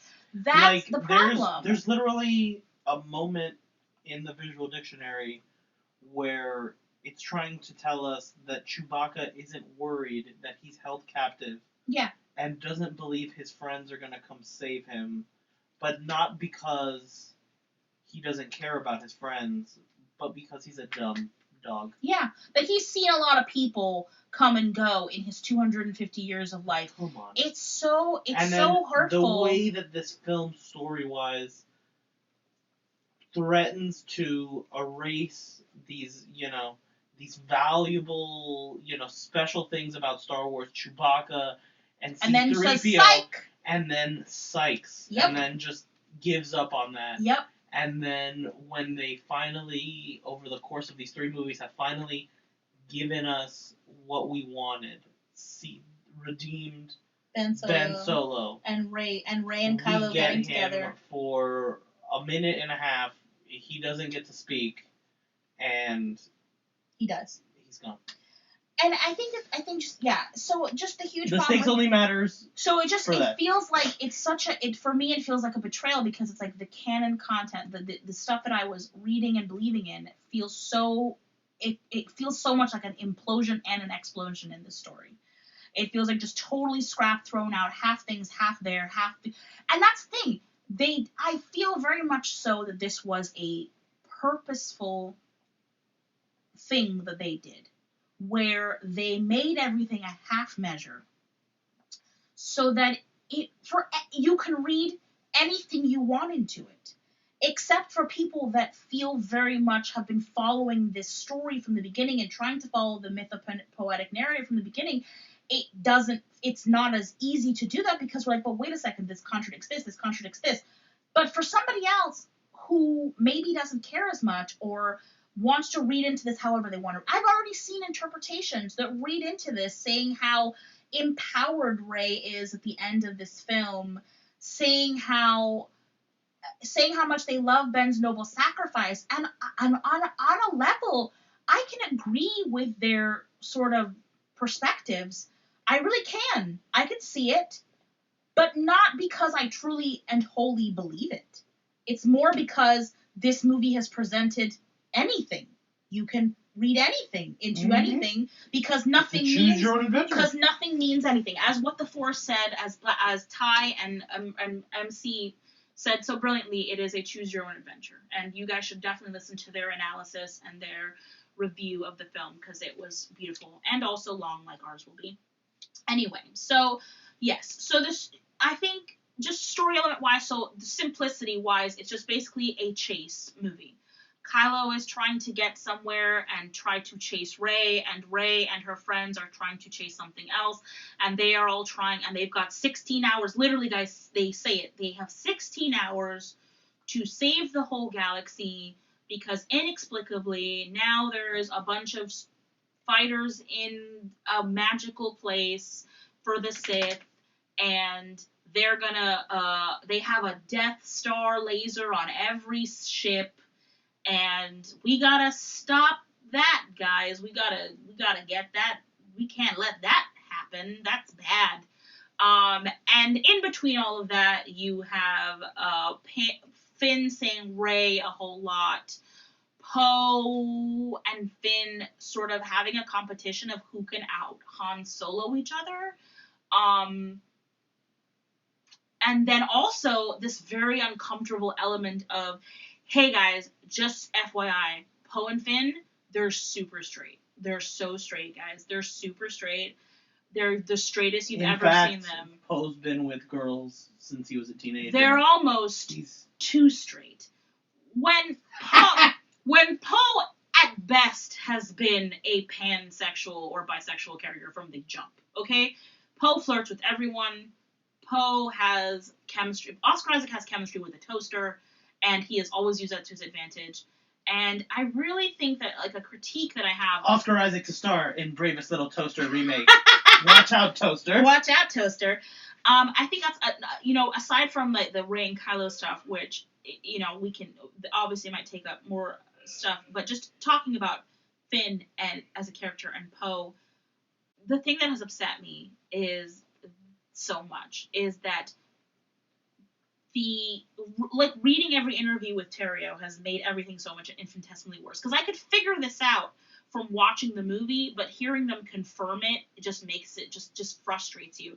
They said essentially that they didn't have as much to work with at the end of The Last Jedi. That they basically had to figure out the new way to tell the story. And it just makes me realize how fundamentally they watched an entirely different film than I did. Because I saw so many threads that could be followed up on. I think I've read so many fan fictions over the last 2 years that had a better, more narratively satisfying, more mythically interesting ending to this saga than anything that I saw in the movie theater that night. And I have not gone to see this movie again, guys. I have watched some clips of it online, but I have not watched this movie again because I have not had the emotional fortitude to be able to do so. And I haven't wanted to give him any of my money. And so it's just like, there's so much there. There was so much there for Finn's character. There was so much there for Poe's character, for Rose's character, for Rey's character, for Kylo's character. And none of that was explored. Or if it was explored, it was taken in such a tiny, minute way and then dropped almost immediately so that you never really got any emotional satisfaction. And I think Finn and Poe are just a huge example of that. Because the problem with Finn and Poe in this movie is with the lack of any sort of sexual tension or ability that they will have something romantic in their plot or anything else, they are just two dudes broing out. It's horrible because when they released the clip with the "They Fly Now," people were critiquing it. Mm-hmm. That is this their version of dialogue? Just repeating the same line over and over. And it was for comedic effect, and that was their entire approach to filmmaking. That was their entire approach. And yes, they did just purposefully shit on the canon that was established in the comics, not for any good reason at all. They contradict. Just for the sake of having their own moment. They literally because they want ownership of this Star story. Wars. Yes. Beyond what ownership they already other had. people have had, or even themselves. JJ has had already on it. He crapped on his own on The Force Awakens itself. Yes, he did. He retconned his own story, and it's so egregious, guys, because they did things like in the books that they literally wrote, right, for this movie, they contradict. Because every movie now has had the journey to since TFA. So they had Journey to the Last Jedi, and then they had Journey to the Rise of Skywalker. And the book that they wrote was with Resistance Reborn, which was written by Rebecca Roanhorse, a woman of color, by the way, which is kind of... Oh, nice. Yeah, that's kind of one of the reasons why it's very upsetting, because it was written by Rebecca Roanhorse, a woman of color, and also Spark of the Resistance was also written by a woman of color, too, just in Ireland. Yeah. 2 women. That story tells you the reason why no one responded to Leia's call is because they were all in jail, because the First Order's been rounding up allies. The Resistance has pushed into the core planets, so Lando running around going, "Hey guys, it's Lando Calrissian here, time for you to..." No, I'm sure we'll eventually hear that message on Fortnite. Of course. It's time for you to come and fight with the Resistance. Him saying that wouldn't mean a lot to the people in Corellia stuck behind the First Order ruling. But none of that seems to matter. It was so bizarre how the First Order literally became non-existent in this movie. It was like they were saying, even though the comic books themselves, the books themselves said, nah, even though they lost the supremacy, the First Order is kind of doing all right, guys. They're still running around. Ships. They still have more ships. They still have a bunch of stuff. They're still taking things and going places. None of that mattered. It was like the First Order was literally one ship, and all the real stuff was like out in Exegol now, and none of that matters. And JJ and Lawrence Kasdan had sat down and they had talked with Carrie Fisher and they had decided that General Organa wasn't a princess anymore, that she was a general now, Yep. that she wasn't a Jedi, that she didn't finish her Jedi training, that wasn't the shape of her life, nope. that she didn't let the Jedi stuff shape who she was going to be. Mm-hmm. And then in this movie, to somehow give Carrie Fisher some sort of posthumous honor of making her character What a they assume is Jedi a Master, yeah. some sort of posthumous honor, they have disrespected her character and her character's actions for the last two movies. If Leia was so strong in the Force, why didn't she go with Han to Starkiller Base? If Leia, when everything was going down on Crate, why didn't she do a Luke Skywalker and step out and face down the First Order with her Force power? And that's the thing is like I don't want to, like, it's so difficult because I don't want to sit here and like pick it apart like that, but on a level, this movie deserves that far more than The Last Jedi ever did. It begs to do that. It begs to do it, because yes. you have literally said there are 3 giant facts in all of these movies that we've totally hidden from you. Palpatine, Leia being a Jedi, and Rey Palpatine. Yep. Okay? Now you get to re-experience those films and read into whatever mental gymnastics you want to do about how Palpatine affects this, or how Rey Palpatine means this, or how Leia being a Jedi meant this or that. And it's so frustrating because, like, it not only damages the sequel trilogy, it damages the original trilogy and the prequel trilogy too. Mm-hmm. You rewatch that with these contexts and you see messages you don't want to see. They're very upsetting. This sort of breaking of this myth and changing it from one myth to another in the middle is so jarring and so upsetting. And I think part of it, like you made a good point about Leia, to bring it back to Finn. Having these giant revelations about Leia, about Rey, makes this entire film centered around, again, the old dead Skywalkers, okay? And not the new living characters. Where Finn... One of the most important things about the plot of The Rise of Skywalker happens after Return of the Jedi. Okay? Yeah. Literally, they're saying that the end of the Skywalker saga, Return of the Jedi is what matters. Yeah, exactly. So Finn and Rose, characters, and Poe, characters that should be seen now as real leaders in this resistance. And I remember talking about this, like, metatextually, like, these characters are of color, they're going to be the leaders of the resistance, how powerful is that message? And then when I saw Jannah, I thought, oh man, she's going to be part of that, it's going to be so beautiful, I really was excited about it, and, like, everything, again, is a half measure. Jannah is a defected stormtrooper. But instead of having, I don't understand. It's so... Everything is lip service. Bizarre. Everything's lip service. It's lip service. It's bizarre. The Stormtrooper Rebellion is literally staring you in the face. The idea that Finn could have been telling other Stormtroopers, you don't have to do what they tell you to do. You can become your own person.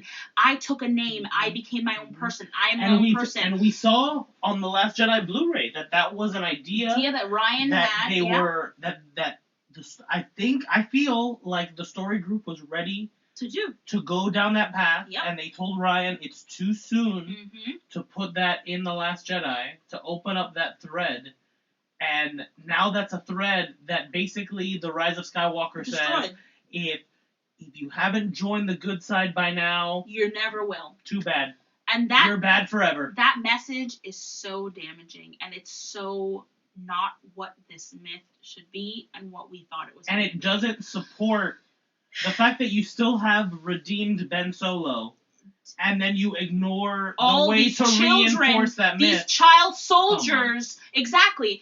That's the thing. You're not reinforcing either myth correctly. Jenny Nicholson is a very funny person on Twitter, and she asked the question, are the Reylos even happy with this movie, even though they got kissing and redeemed Ben Solo? And when a slew of us, were like, no! She followed up with, the Reylos are in fact not happy. And she's like, man, how badly do you have to screw up this movie to have Rey and Kylo literally kissing and for the Reylos not to be happy? Mm-hmm. Do you know why? Because this is part of the problem. The part of the problem is this inherent sexism that exists, and now we have seen it coming to its head. Mm-hmm. I have been told, look, since this movie has come out, the harassment and worse, the behavior of some of the cast of this movie, and I'm not going to get too deep into that because I really don't even want to give him the time of day, but just to say, the behavior of officially associated people with this film, on top of... A traitor. TR8R, on top of the people in this fandom. I have been told that this is worse than when Reylos first started coming out in 2016. And it is, because why? Now there are official channels coming out and condoning this treatment of us, of essentially people who may have believed in the story, who believed in certain things, not just people who may have shipped Reylo, anybody who saw what this story could be. We're being told that us having complaints means that we are like the Phantom Menace. When, again, I want to emphasize, let's just talk about Reylos. The community of Reylos never started with the express purpose of hating anything. The Reylos were created for the express purpose of wanting two space wizards to kiss. That's it. The Phantom Menace was an organized, concentrated effort to diminish the themes of The Last Jedi, to decry Star Wars in Disney's hands, and I think that's to bully Daisy anyone, Ridley, and to bully Kelly Marie Tran, the same people that probably bullied John Boyega at the beginning and The Force Awakens when he held the lightsaber, exactly. The people that feel that these movies are delivering political messages that aren't for them, that are no, even worse than not being for them. They're not Star Wars messages. Like, which is garbage. It's ridiculous. Because it's like, that's the thing, the memory that these people have of Star Wars isn't even the real memory of what Star Wars is.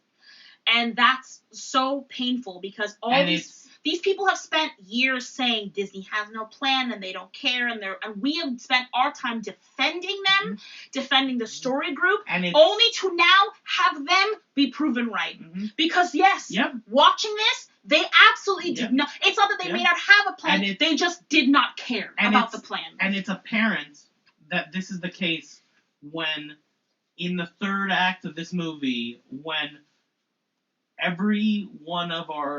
our sequel trilogy characters should be getting their happy endings to their stories, Chewbacca gets Han Solo's used medal that he already got in a comic book from Maz. And Maz doesn't even kiss him. Nope. Maz doesn't even respond to the idea that she was once romantically interested in Chewbacca. They run one of the retcons of this movie is this absolute running away from any form of romance until they absolutely have no choice but to do it. Even Finpo, even Storm Pilot, that, as far as I'm concerned, they wanted to get as romantic as a pat on the shoulder rose. The two most developed relationships in this entire sequel trilogy were Finn and Poe and Rey and Kylo Ren. And in my opinion, I liked Finn. When I saw The Last Jedi, I realized that part of how Ryan used Rose to tell a beautiful message, but unfortunately part of why she may have come to be in the first place is because they said, well, we can't have Finn and Poe get together because it ain't gonna happen. So you gotta give them something. Give someone something to something, right? And Ryan may have taken that and done the best he could and told a beautiful story. And he saw an opportunity there. Exactly, saw an opportunity to create this beautiful female character. Asian representation in Star Wars in a positive way. This amazing female character that is so strong and has literally become, for me, the soul of this meaning of what the sequel trilogy is supposed to be, which is saving what you love, not fighting what you hate. And they gave her 1 minute and 33 seconds of attention in this film, which is another huge slap in the face and a realization that they were going off of a checklist, and one of those checklists was, we do not want to see these women in this movie. we do not want them to be around. And the thing is that if they had actually, even if they had not pursued Finn and Rose as a relationship, right? They could have had a reason for that. Maybe when she kissed him, he realized, oh, I really like Poe. And I know the people who would roll their eyes at me talking about this, going, oh, you silly, frivolous shipper. I'm sorry, no. This story, especially the sequel trilogy, has been about love.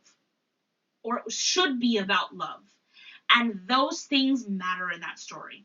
And imagine if Disney had been brave enough at all to have the first homosexual relationship developed on screen and fulfilled and paid off on screen, on top of having the most amazing enemies to lovers ship, okay, that I've seen in years on screen. Imagine that they had done that. And instead, they barely did one, and they completely erased the other. And they sidelined another female character in their effort to do so. I do not understand the choices they were trying to make with Finn. They seem to not know what choices they wanted to make with Finn. Is Finn Force sensitive? Is he going to start a Stormtrooper rebellion? Is he going to lead these de facto Stormtroopers to, like, free his people? No, he's going to shoot guns, and he's going to ride a horse, and he's going to go, woo! And he's going to say, Rey, and maybe he wants to tell Rey he loves her, but maybe he wants to tell her he's Force sensitive, then he's Force sensitive for inexplicable reasons. And the thing is that Finn being Force sensitive, I would have loved it. I have no problem with that idea. I think that it could be a perfectly developed idea. I think that there's precedent for it because of Kylo looking at Finn and all the stuff that happened between them. But none of that is developed in any way beyond a wink and a smile at somebody in the audience. And I think also a problematic element of this happening, of Finn just being Force sensitive in this way, is that when he talks to Jannah and he talks about why they rebelled, okay, and they say that it was, instinctual in a way, like they have robbed the Stormtroopers of any choice. Like, the only way a Stormtrooper could have rebelled or known a better way was if he was touched by the divinity of the Force. Yes. And that's another way. And that's another way that they have destroyed the democratization of the Force. Because the thing about it is that, look, it's not to say. I feel like in another. I remember we listened to Kevin Smith's podcast, right? We did. Well, we were talking about the review of Tross. And that moment that the guy said, and it was so true that we agreed with him, wouldn't it have been more powerful if Jannah had said on Batman Beyond? Yes. If Jannah had said, we heard about you. We heard about you, FN 2187. And what you did. And what you did. And that's all we wanted. And instead, we get this idea that there is a divine presence. And it's not to say that the Force isn't with everyone. Of course the Force is with everyone. But again, like you say, to turn it into, you have to just get the calling. You can't ever make the choice. Then that means that any choice to be good or bad never comes from anything. It just comes from what? The divine calling of something else. That's not what the Force is. The Force guides you. The Force you may have a destiny in the Force, but you can always make choices. That's why the Jedi try to get children at a young age to help them make choices that are, and that's why the Sith always went for, you know what I mean? Like, the whole point of why they attack youth, and whether or not you agree with the Jedi practices or not, or the Sith or whatever, you know what I mean? The whole point is they go for the youth because the youth, truly wonderful as the mind of a child is, they are open to so many things. That's why Snoke attacks. That's why Snoke comes at Kylo as a little boy, Palpa Snoke.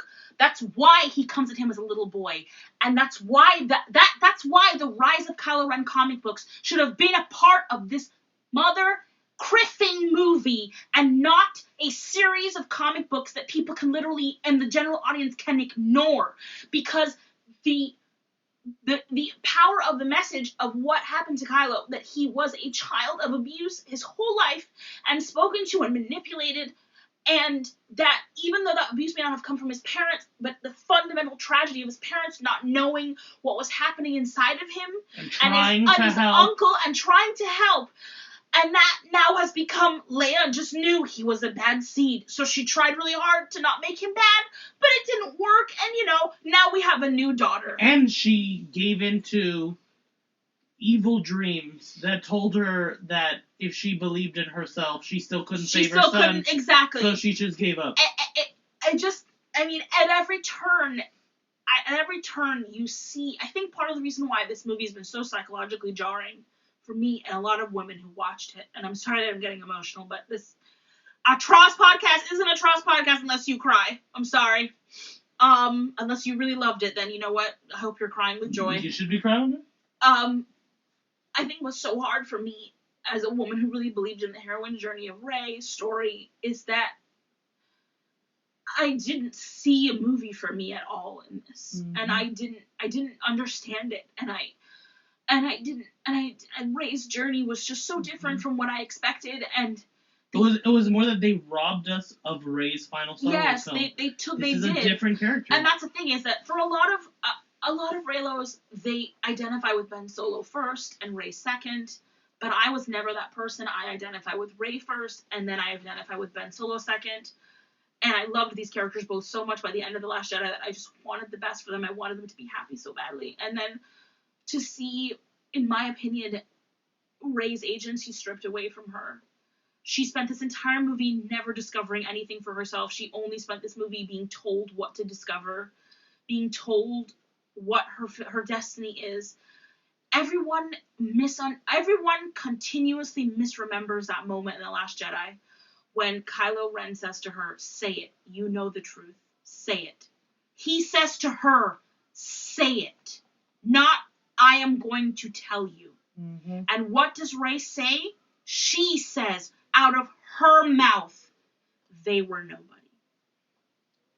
Then he fills in, "They were filthy junk traders that sold you off for drinking money. They're dead in a pauper's grave in the Jakku Desert."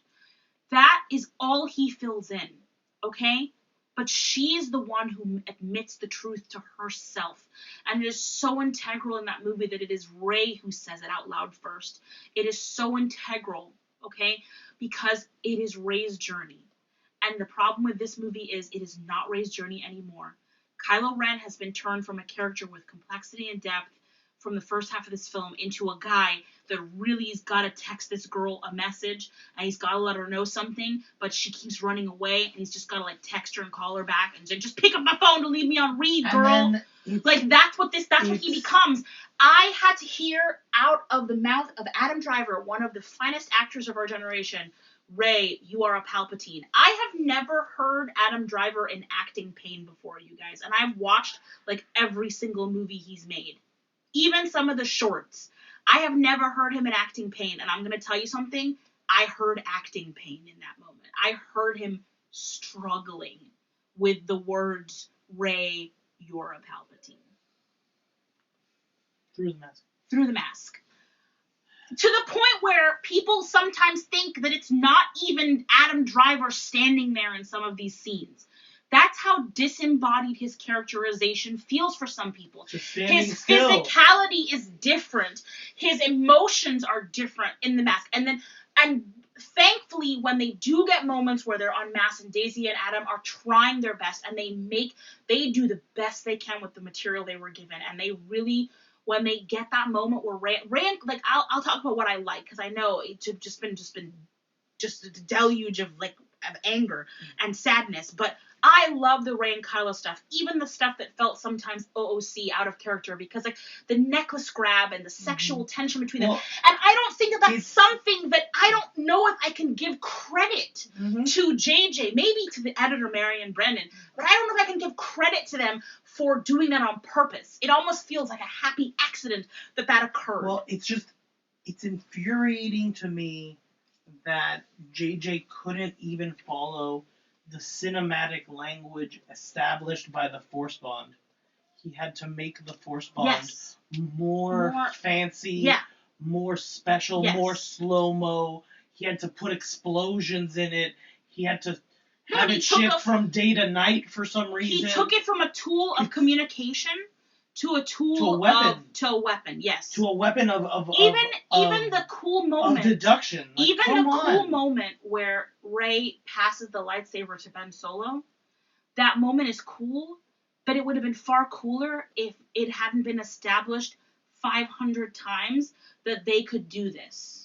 Over and over again. It wasn't like one time or another time. It wasn't even something as subtle as the water on Kylo's glove in The Last Jedi. It was this overt, by the way, guys, they can super kick things to each other through the Force.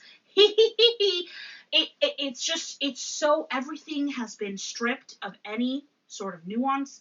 Everything has been nailed over the head. Everything feels so heavy and so over-explained. And it takes away the power of these characters for me. And it sucks.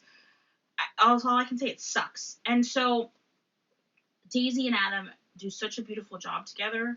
They still have the most amazing chemistry. I did really like the water fight. I think that was one of the better scenes in the film, just because obviously they spent the most time on it. Didn't they spend like 6 days filming it or something?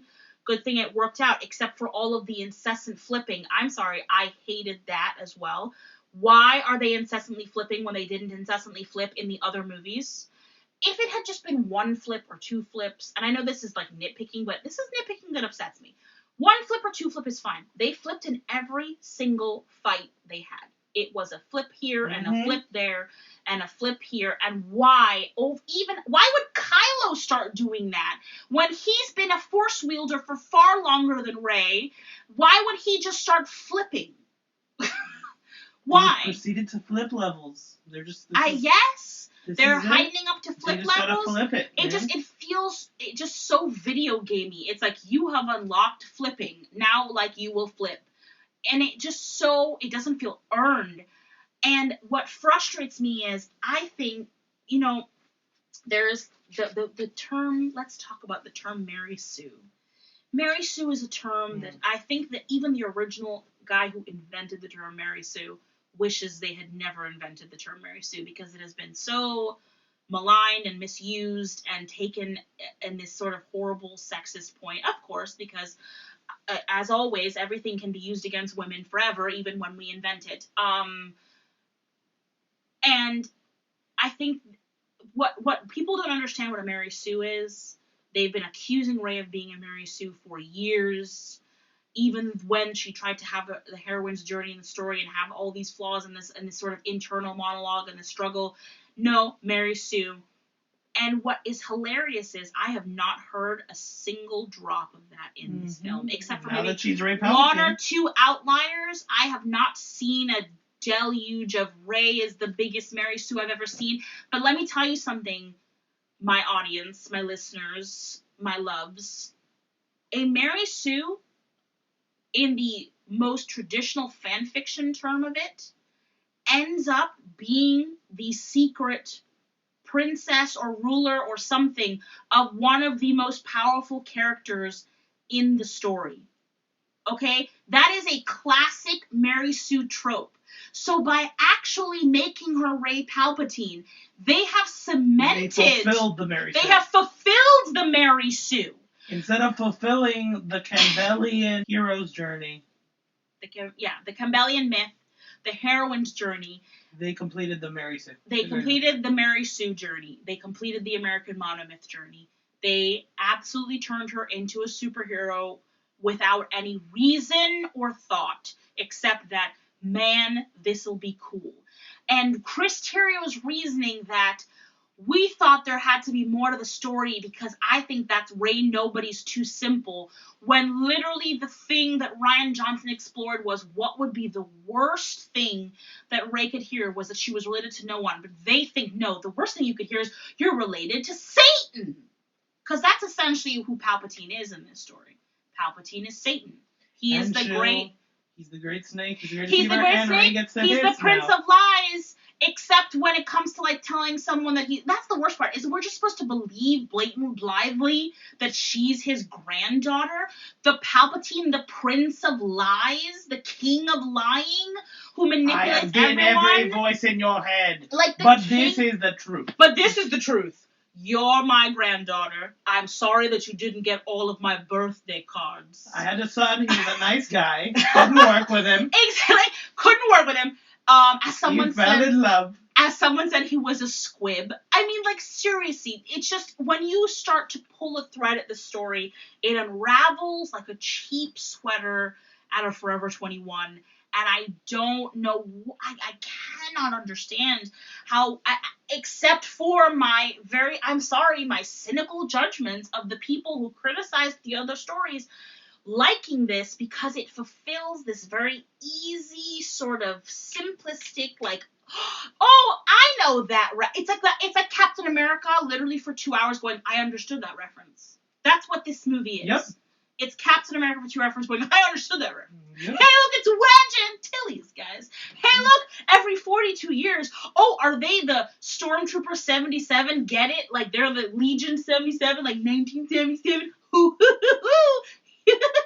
That's what this feels like to me. It's a series of Captain America understood this reference jokes, and it's so painful, and they strip so much agency from these They want characters. us to be C-3PO and just erase everything we know about Star Wars for this movie. Yeah. And just enjoy what has been served. That's what they want. If you walk into this film and literally, like, a light switch in your brain goes off, you can have fun.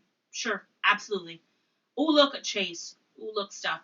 Oh, my goodness, Kylo and Rey kissed. That was very beautiful because, well, Adam and Daisy are amazing. Whoa, but, BB stabbed a canister. But when you look at what the story could have been, what the story was probably could have been leading us to. I'm going to say this, and I've said this on Twitter, but I'm saying it again in audio so it is here for all time.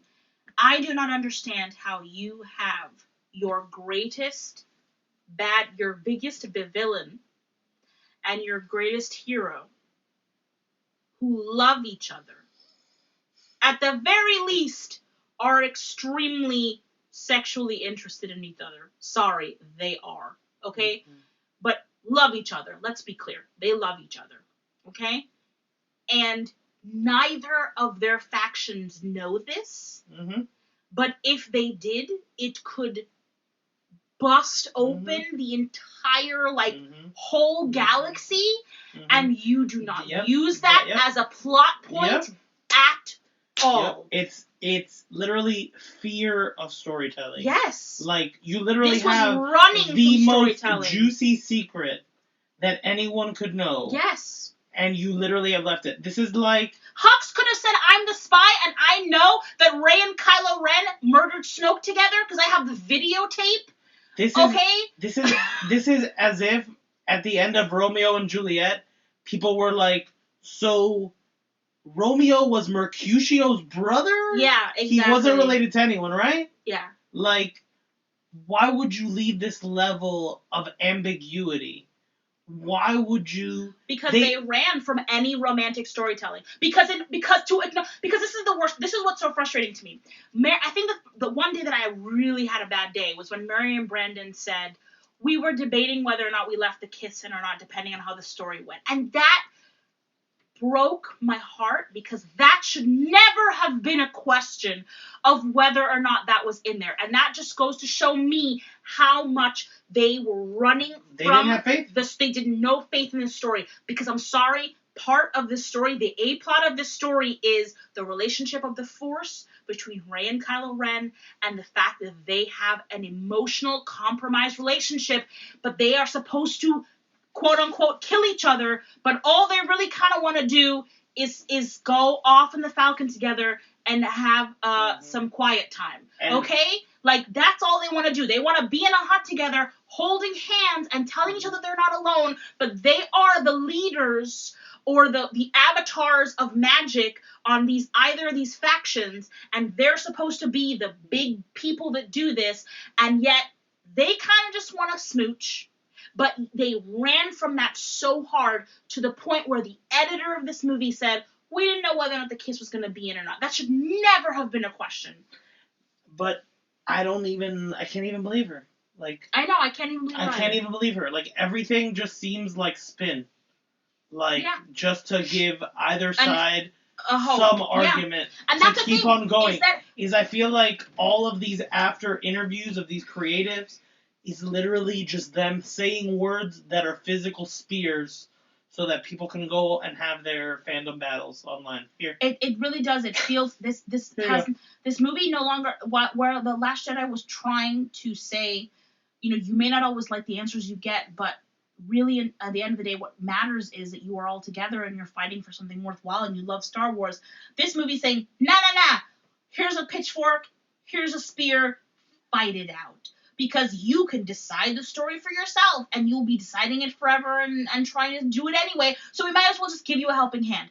The fact that the fact that my ship is canon. Rey and Kylo Ren kissed. They are in love. She said she wanted to take Ben's hand. Ben, who was like, I want to be with you. Okay, there is no ambiguity there. It is romantic. And yet, I have faced the worst amount of harassment and name calling. I am being told that I am part of a hate group now. Reylos have now become a hate group. We are the Fandom Menace, and that they have a sibling. I have been told all of this because this movie in no way makes any powerful statement of perspective. It has no perspective. No, instead of inoculating people with truth and with knowledge and with wisdom, it has just poisoned everybody. Yes. Into feeling hopeless. Yes. Okay? Because now, into feeling the people that, because you have now the factions of, well, you got what you wanted, why aren't you happy, so you'd never be happy, and the people who said, I told you that Disney Star Wars sucks, and the people that are like, I just like the movie, and whatever, it's not that big of a deal, who cares if it's bad or not, and all of that, none of that adds up, none of that adds up to an and obviously, yes, on a smaller level, on a microcosm level, there are people who love this movie, and there are people who hate this movie, but on an overarching level, the prevailing attitude I feel of this film from the general audience, and especially seeing the results of the box office and how it's going, even though it's making money, is one of apathy. I feel an apathy in this storytelling, and I am very sad because I don't think that Star Wars should be something. Still not at $1 billion. Okay, well, whatever. It's at 989, 569. That's nice. I don't care because the truth of the matter is they're still making money. This was never going to be a quote-unquote flop. I don't know whatever that means in this day and age. But to me, I know for a fact that the people around me in my community would have seen this movie at least 20 times in the theaters. Last Jedi hit $1 billion before the start of the new year last time. Yes. Last Jedi hit $1 billion before 2017 had arrived. Yes. The Rise of Skywalker still hasn't cleared $1 billion. And while this film is underperforming, and it's underperforming because they didn't make the film for the people who would have watched this movie 80 times. Yes, I remember that they made this movie for every casual person. Yes, every casual person and everybody who made an angry Reddit thread on Saltier. Saltier than Crate wrote this movie. Okay. Thank you, Saltier and Crate. Thank you, Saltier and Crate. Go get your royalties. You guys are prophets. You should go get you should get a check because you know what? You guys called it, and I gotta respect you for that. And the thing is it's true. The people that the story should have just if they had, and this movie was never going to be The Last Jedi again. If they just had continued the story, if they had just told that story. But they tried to tell it to, like, a lot of people have said this, and I think this is an extremely valid critique. You could literally not watch The Last Jedi and watch TFA and watch this movie and not feel like you missed anything. So little of The Last Jedi is valid at all in this movie, except for the fact that Luke Skywalker's a Force ghost, and I guess you'd be kind of confused if you hadn't known that he went poof. I guess. Sure. But there is, and I think that I really do have to feel like there's just tragedy here, like the loss of female storytelling. I know that they spent a lot of time talking about how this was going to be Carrie's movie, and that they cut in scenes of Carrie because they wanted to honor Carrie. When I have to very clearly say my piece that I think the movie that is truly Carrie's movie is The Last Jedi. And the reason why that is because it has her actual fingerprints on it and not the ghost of her fingerprints on it. Because she actually helped write that movie with Ryan. She helped him with dialogue. When you go and read that script in LA, you can go to like the script library. She was helping guide the sequel trilogy. Towards Vendetta. She was. And towards a romance. She told Daisy Ridley, I can't wait for you to get your space kiss. Every girl gets one. Carrie Fisher understood what the story was. Carrie Fisher wanted to make the story better. She had been unofficially brought on to the prequel trilogy to help with those stories, okay? And that's why when she had a discussion with George, one of the things that she did lovingly was rib George on his usage of romantic dialogue and told him that it felt alien and not human. And he said, well, I'm going for something very specific. And she's like, yeah, but George, no one talks like that. That's probably because she had sat in a script room with him, talking to him about that story, and told him, George, you can't make people talk like this. People are gonna make fun of you. And he's like, it'll be fine. And then people made fun of him, which is fine because at least we believe truly Anakin and Padme love each other, and no matter what, that romance was developed. And TLJ beautifully developed Rey and Kylo's romance, only for Tross to walk them back almost to where they started and have them do it again. And it wasn't until halfway into the story where Daisy looks at when Rey looks at Ben Kylo and says, I wanted to take your hand, Ben's hand. Do we truly understand or get recognition of her feelings on the matter? Because the whole time it had been Kylo. You didn't take my hand. Why didn't you take my hand? You're going to turn to the dark side. That another inexplicable, terrible thing. Kylo Ren has never said to Rey, I want to turn you to the dark side. Once. Now in this movie, like a cartoonish villain, he's saying things like that. And it is so... I know I'm a broken record. Frustrating. It's just frustrating. It's frustrating. And it's just such a thing. And to me, if you want to know what Carrie's movie is, it's The Last Jedi. If you want to see Carrie's best performance in this entire trilogy, obviously we can't even count this because it wasn't even her. It's from her from TFA. TLJ is Carrie's story. You want to watch what you understand what this story is? It is that movie right there. This was not Carrie's story. And I want to commend Billie Lourd for being the stand-in for her mother. I'm sure that was extremely difficult for her to have to watch her. They shouldn't have put you in that position. I know. And obviously, she can disagree with us all if she wants because she was there and we weren't. But I don't think they should have put her in that position. And I think that it's sad that she had to watch her mother's character die on screen again, only for it to barely mean anything, for it to feel so out of place and stilted. And for Leia's character's actions in this movie to be open for debate. Yes. Like, there's 4 different interpretations of her behavior as to what is happening with the plot and with the passing of her death and Den Solo and with Ben and what does it mean? It is an egregious sin. It is, okay? In my opinion. This is as if in Return of the Jedi, Wicket, the Ewoks beat the Imperial forces, and we're not really sure how they did it. Yeah. They're just like, yeah, the Ewoks won. The thing, and it's just come on. Beyond this being about Star Wars, guys, as a film, this movie fails. It doesn't visually, like one of the biggest things is obviously at the end of this film. So Ben Solo is dead, and everybody's inexplicably won the war because they shot down a radio tower, and Palpatine's dead. And Rey goes to Tatooine, a planet that means absolutely nothing to her, but means something to somebody somewhere. I don't know who told her that. No, a planet that means Star Wars. To the audience. To the general audience. But not to any of these other characters. That's it. So she goes there, she buries Luke and Leia's lightsabers, and then... Which is... Leia and Luke went to Tatooine together in Return of the Jedi. Yeah. Steven's responding to Chris Terrio actually out loud saying that the twins never got to be on Tatooine together, and it's like, didn't you say that The Return of the Jedi was your favorite movie? So that's the context that he has there. Sorry. Yeah, sorry. But they're there, and she's there, and then... And Leia's lightsaber, which means nothing. Yeah. It is something that they literally invented out of thin air. Yep. For this movie, hid for some reason in a wall in Luke's hut. Why didn't Luke take it out to train with Rey with? Why didn't he call Leia's lightsaber when Rey was fighting him with Anakin's lightsaber? Who knows? Okay.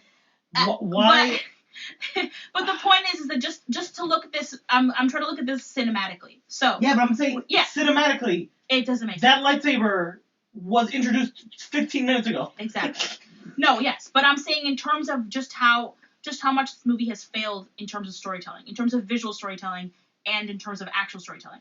Rey goes, she bears the sabers, she stares off into the sun. Some old lady's like, "What's your name, Rey?" And then for some inexplicable reason, the old woman then asks her, "No, wait, what's your last name?" Which no one has ever done in the history of Star Wars ever. The only time they've done it is in Tross. Was when Han Solo was checking into the Imperial Academy and had to give some sort of legal paperwork documentation, not some random woman off the street. I know that for lots of people, that moment felt very forced, and it was. I'm sorry, it was. It was. Even though it made me giggle, it was forced. It was but it's a cute idea. It's a cute movie moment idea. It's a very. But it's not. No, but it's a very what's what I'm looking for?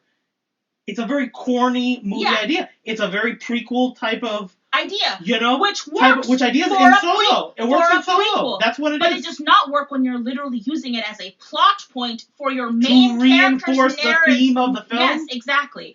People keep asking Rey's last name all of a sudden when they never asked her last name before. And Rey's staring at children, and the children are talking to her. But don't worry, the children just want to know what's her last name. What's your last name? It really matters. It doesn't have anything to do with Rey wanting family. Inexplicably, or wanting kids, even though or wanting a future, 100,000 million other people in the galaxy seemingly successfully traverse around it with just one name, Rey's got that last name. So anyway, someone asks her last name. She sees the weird Christian ghosts of Luke and Leia, and then what's Watto's last name? Watto had a business on Tatooine. No one ever asked him his last name. He was not registered with the proper tax authority. All right, so that's how you get out. Watto who? I don't know. You don't know my last name. Who? So, and then she stares into the sunset with this sort of strange, dead smile on her face as she looks at literal ghosts, and then the movie ends. So then you ask yourself the question. Right? What do you say to yourself? What do you say to yourself when that movie ends with your main character alone with a ball droid on a desert planet staring at ghosts? Staring at twin sunsetting, which is literally what we used in the previous film to equate show change and an end. That Luke had completed his journey and was ready to accept death. The twin suns mean journey. Either your journey's changing or completing. The sun means change. The sun means change. It does. Change. And so, but this is the end. So, change to what? I know some people interpret, and this is part of my problem. People interpret it as, well, now her adventures begin. But I'm like, but wasn't her adventure The Force Awakens, The Last Jedi, and The Rise of Skywalker? I saw her adventure begin. She said the garbage will do. Exactly. And boom, the adventure began. The adventure began. Exactly. Okay? That was the beginning of her adventure. This is not supposed to be the beginning of her other adventure. There is no episode 10 here. I should not walk away feeling this character has so much more to do, and I don't, but not in any sort of way that's like a next step. It's like literally like she could just start from scratch. And so when you look at this visually, her ending alone on a desert planet with a ball droid, just like she did in TFA, that is not poetry. That's just that's literally rhyming cat, like what MC said, it's rhyming cat with cat. It's true. It's not poetic. It's putting her right back where she came from. It is not putting, and for all we know, you have to take it story-wise as she's gonna stay there on Tatooine. No, you have to take it story-wise after you've just seen her kiss a boy And then and he smile dies. with a boy. Yep. And then the next thing we see her do is hug everybody. Yep. Okay, everyone's crying. Mm-hmm. And now she's alone. With the Falcon. And she's sliding down sand the Mm-hmm. way that she coped with being alone. When she was a little kid. When she was a little kid alone. Yep.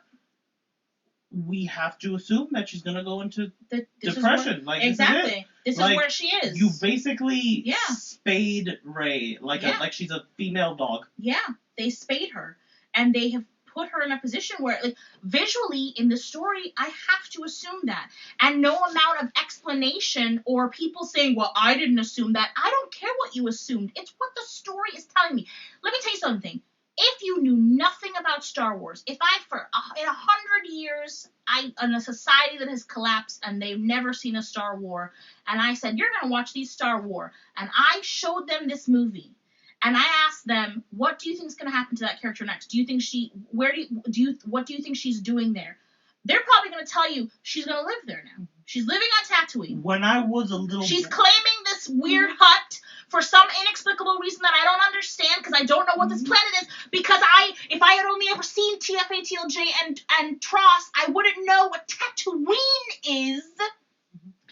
When I was a little boy, oh my God! When I was a little boy, I would go over to my grandmother's house, all right, and my abuelita would encourage me to bring over a movie from my VHS collection. And even though she didn't speak English, she would want to watch one of the movies I liked with me. And then she would ask me to interpret the film for her. And I would give her the interpretation of what, to the best of my ability as a little kid, I could translate from English to Spanish for her. If I had to translate the end of the Rise of Skywalker for her, which I cannot because, God rest her soul, she's dead, I would have to literally fabricate the meaning myself from it. Because with the visuals presented to you there is no satisfying hope to take away from the end of that movie. And she ends up alone. The Rebel Order was very correct about the man called Dune. Yes. This movie ends the way we saw the man called Noon. Including burying a name. Including taking on a new name. Burying an identity that means something negative. Bad, yep. Okay?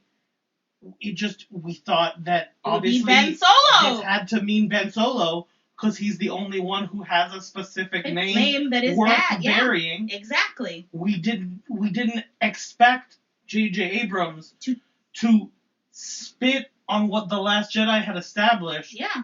And insert Rey into Ben Solo's story role. Exactly. In the story. That is what he has done. He has put She's a placeholder for everyone. She's a placeholder for everyone. She has now become everyone else's. She now no longer, and this is part of the frustrating thing, she doesn't belong to women anymore. She belongs to whatever the heck you want to insert her in. And it's very frustrating because this is part of what they did to diminish Ben Solo's character and just turn him back into a one-dimensional bad guy. They have now put the same terrible destiny on her, but see, she chose the better path. Why couldn't he choose the better path? Why couldn't he make the right decision? But she did, and that's why she's the good child, and that's why she deserves all the toys and all the presents, and that's why she deserves the ghost mommy and daddy, who also call themselves brother and sister, but who cares about that? We're going to ignore that. And that's why she deserves the dead daddy's spaceship. And that's why she gets two daddies now. She gets the spaceship, and she gets the ghost daddy, and she gets the ghost mommy. And for some reason, Ben Solo passed into the Force. And none of that matters.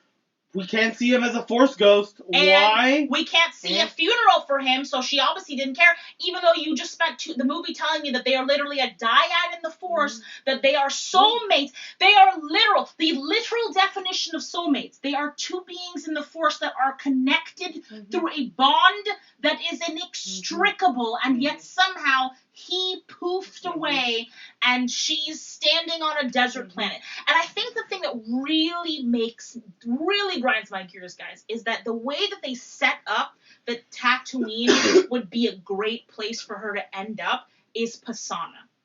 And I say this even watching the movie. Desert planets have always been dead planets. They've always been places where things are not really happening, things are sort of existing. They're very purgatorial, right? Anything can sort of happen in a desert planet in Star Wars because they're kind of nothing. They're not really there. But now, trying to inject this Pasana storyline... to reinforce what you're saying, Lothal, as we see it at the beginning of Star Wars Rebels, is not a desert-like planet. No. And then after the war ravages that planet, it becomes more desert-like. And there are lots of... Deserts represent bad, no good. Yes. This is not where you want to be. They represent a place that was once a thriving ecosystem that has become something else. And there is a myth in Star Wars. In Star Wars itself, there is a myth that Tatooine was once a living planet and then became a dead planet. There is that Mustafar was literally a living planet and then it became a weird, dead, fiery one. Geonosis is the start of the Clone War and all the death, and it's a big orange sandy thing. Exactly. It's orange because it represents a sunset, the end of this time. And it doesn't mean that there isn't life on these planets, but the point is that the planet itself is representational of not being able to create life. It only can kind of like have it there. It has it there waiting. It'll hold life. It'll hold it in a purgatory-like way. It's to preserve it. Exactly. Until the moment it's needed. It's ready to go somewhere else. And it needs to return. Exactly. So them turning... So at first I thought when they were going to do the fertility thing with Pasana, when they were going to have... I knew it was a fertility festival, by the way, something else I was right about. I knew that it was a fertility festival, and I thought that maybe they were doing that as a way to reference her and Kylo, which they kind of did in sort of Hades Persephone way, that he's the underworld. And they literally made it dark, so it's literally like the god of the underworld is coming to get her. But then they just turn it into a MacGuffin for, look, she can shoot lightning now. Oh, look, other stuff. And what sucks is that my understanding what they were going for on that desert planet, I now realize that was bad, because what they were trying to say was, see, desert planets aren't so bad. Every now and again there are parties. There's fun times. There's fun times and fun stuff can Lando happen. was hanging out there. So guess fun. what? Cool. Tatooine, not so bad. She's gonna hang out. She's gonna just have a party. Festival. She just needs to throw a party every 42 years. And she got glow sticks. And that's exactly what they were doing, because, you know, and then that was reinforced even more, guys. You know how I know? Because I went to the visual dictionary, and I kid you not, they say Rey has always been more comfortable on desert planets. In one sentence. In one sentence. In one sentence, we absolve ourselves of the sin of everything. Of the fact that we are saying that it is okay for your parents to abandon you, to starve and struggle, because they're protecting you from the worst thing possible, which would be knowing that your granddad is a bad guy, Kylo Ren. Yeah. Everything is a commentary and an insult to Kylo Ren, and it is shocking to me that J.J. Abrams did this, because I thought that he cared about this character, and it turns out apparently not, because everything that we've found out in the past he just doesn't. It's just that Chris Terrio rewatched the prequel trilogies for the second time before writing the script, and he's like, wouldn't it be poetic if our chosen one loves sand? Loves sand. Whoa, that's Isn't it genius. fun? Isn't it fun that she loves God. sand, guys? The other cinema sin, I hate that word. Don't use that word. Yeah. The other blasphemous thing you may get sued by that. The other blasphemous thing that's done by this film is that for 4 years we have been, as nerds, excited about the Knights of Ren. Yeah. Okay? Interested in the Knights of Ren. Ryan didn't use the Knights of Ren in the throne room because he said, I bet JJ has a good idea what to do with those guys. Nobody answered the question of how Maz even got Anakin's lightsaber, okay, when Luke lost his hand, because everyone assumed that JJ held that story for some reason.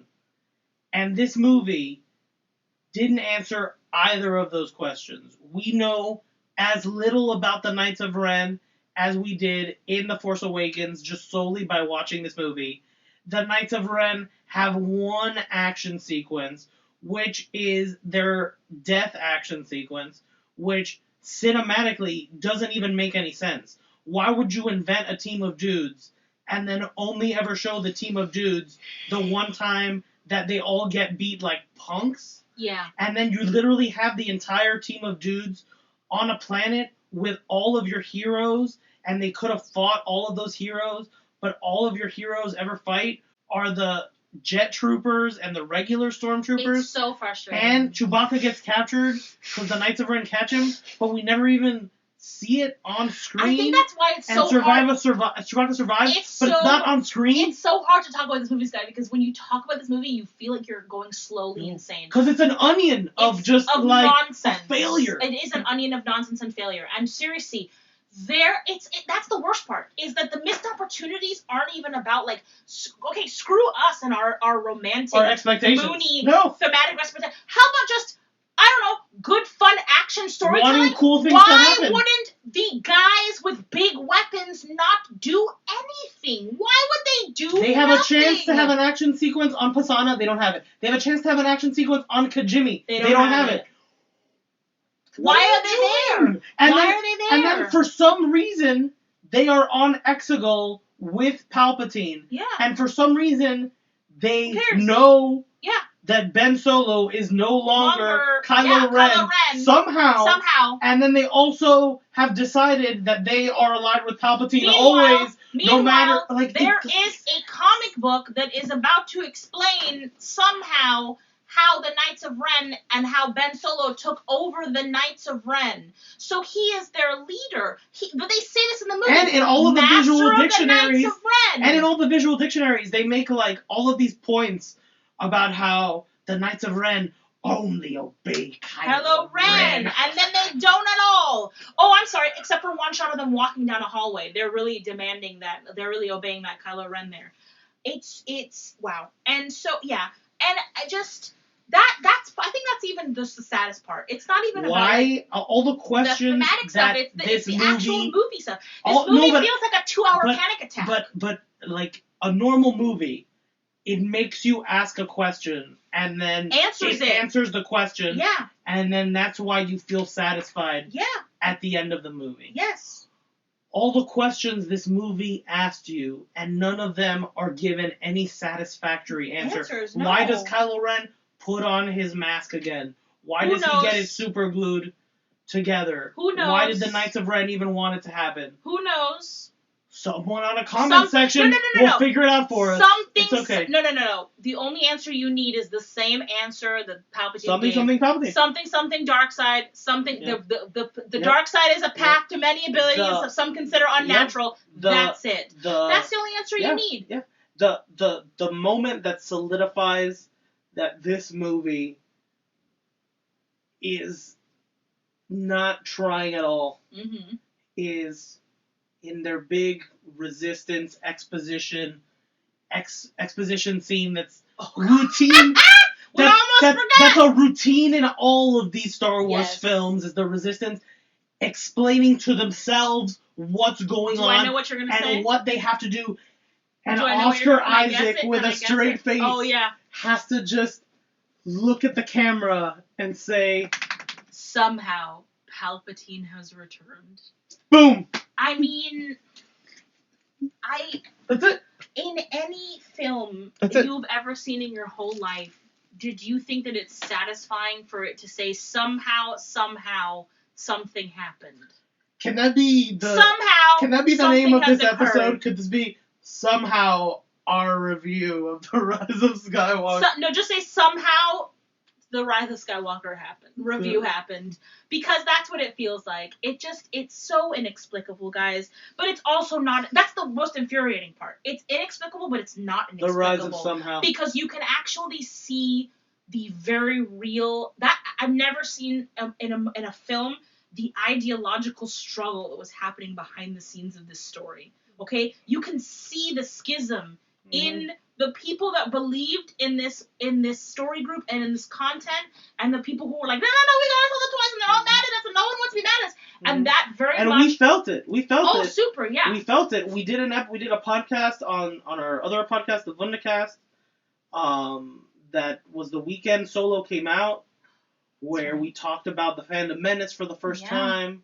We talked about all these factors. We felt this sense of depression that the fandom had become for the first time. Like, we realized, like, just how deeply divided this fandom became after The Last Jedi. Yeah.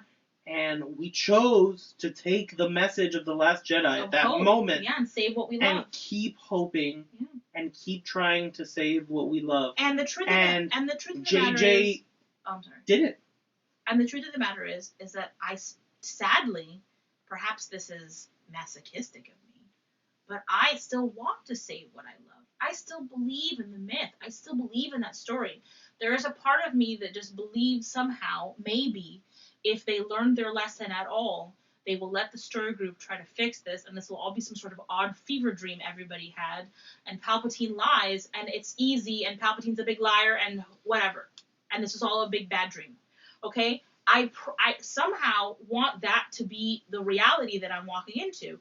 I want the reality to be that the reason why they put all that stuff about the world between worlds in the visual dictionary is because Ben Solo is going to come back in an animated film, or they're going to buy Adam Driver a stadium for his Arts in the Armed Forces performances so that he can come back and make me happy again with Daisy Ridley.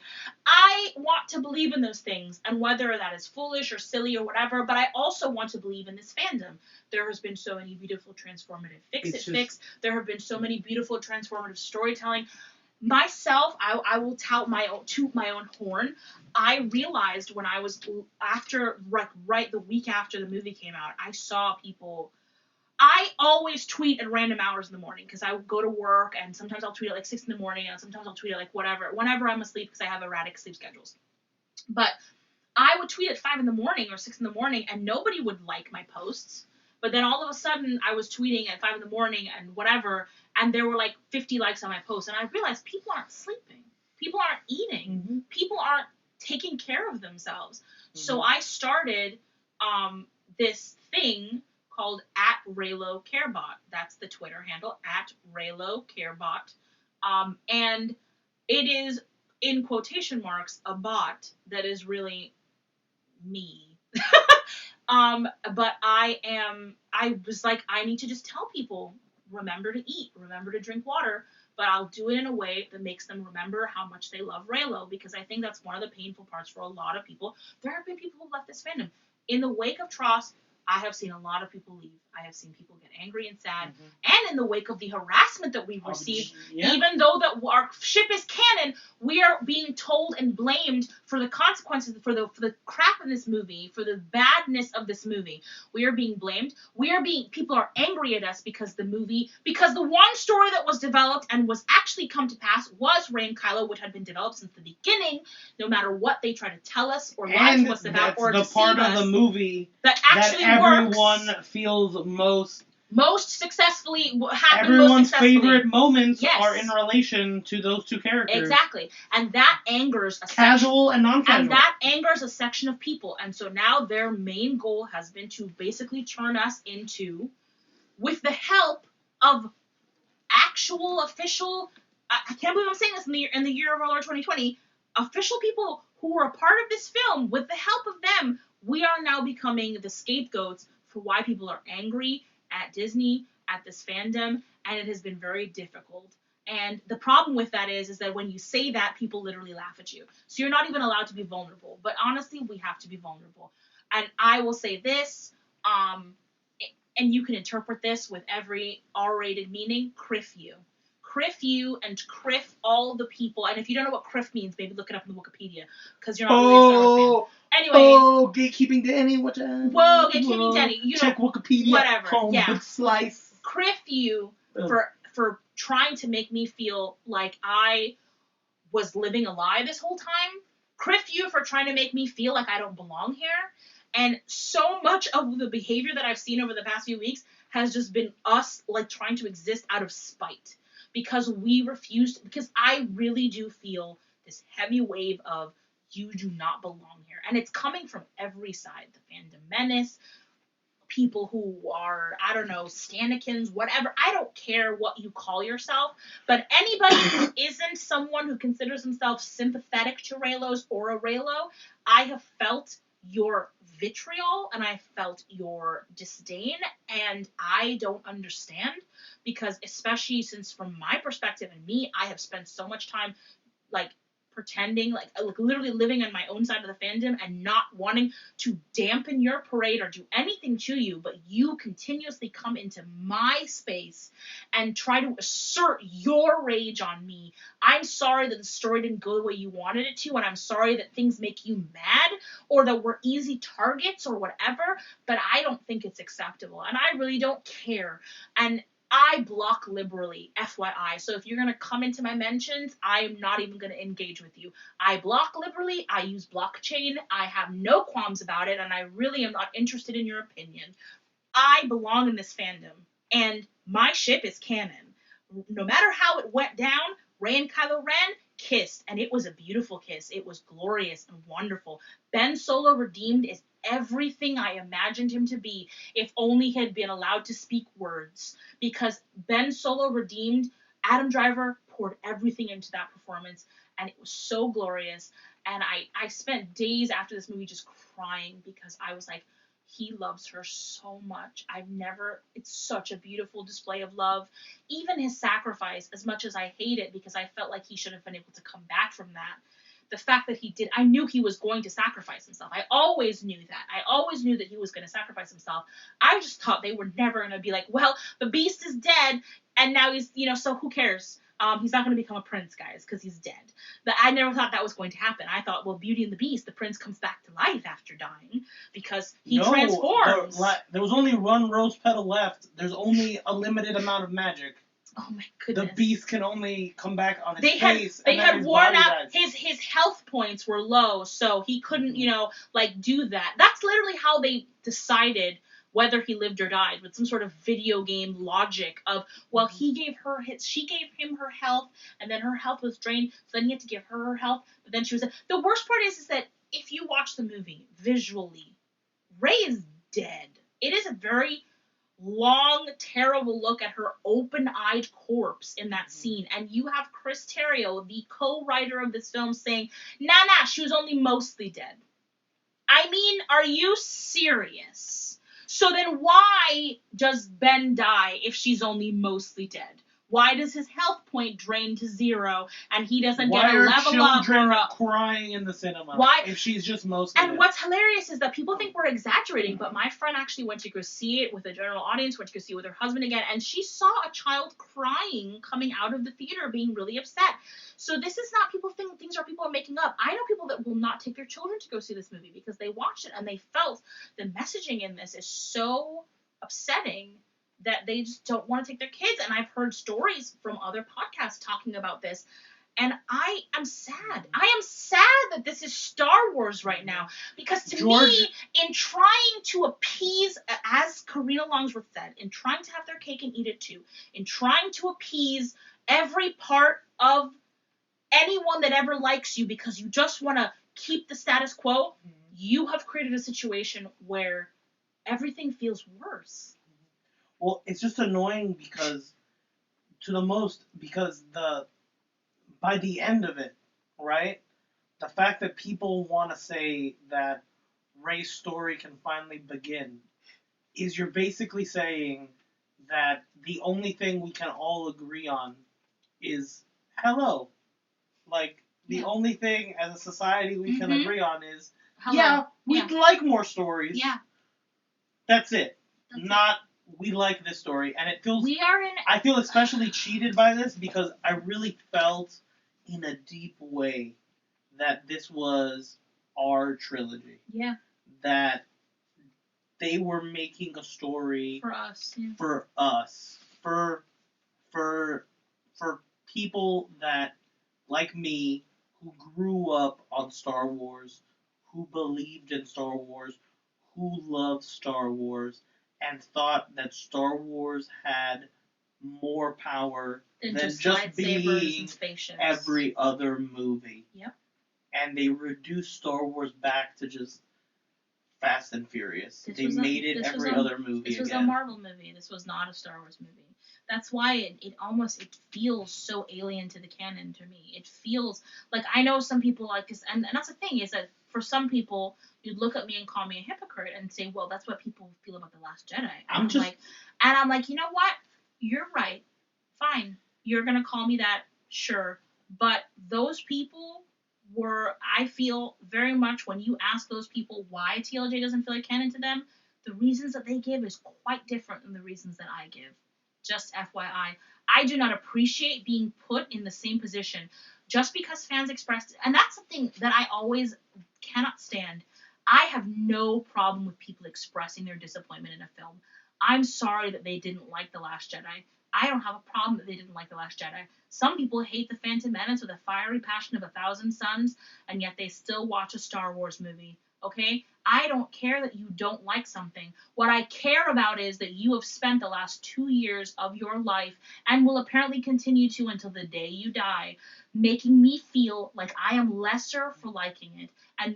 And winning this war because Disney got so scared of you being so angry about it that they decided to interfere, because they did absolutely interfere. Your crying was so much louder than other our people's joy. Exactly. This is literally like you are a little kid, and your little brother, hypothetically, stole a toy from you. That belongs to you. Okay?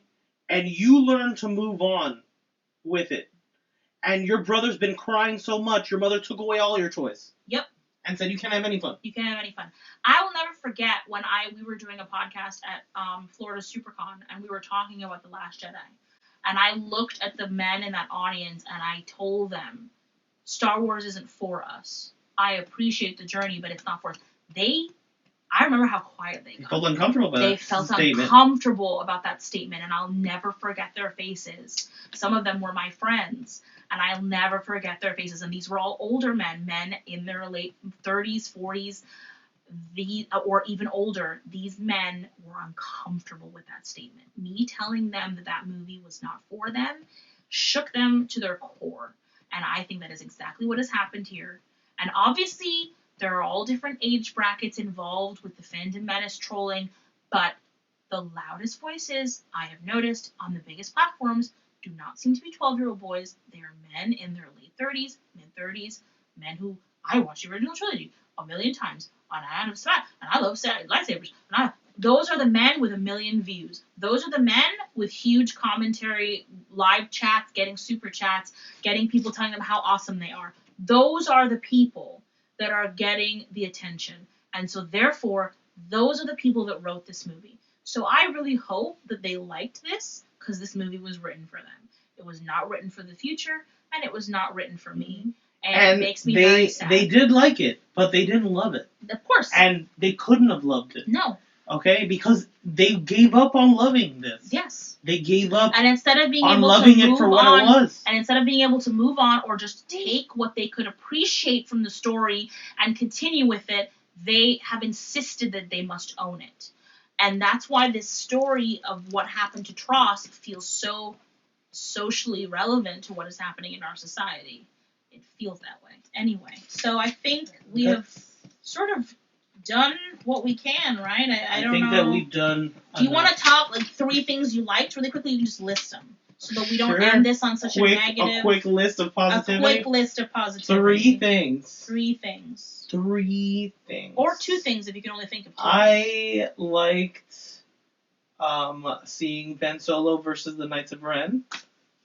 That's obviously, that was very exciting and fun and just a very imaginative sequence. I like that.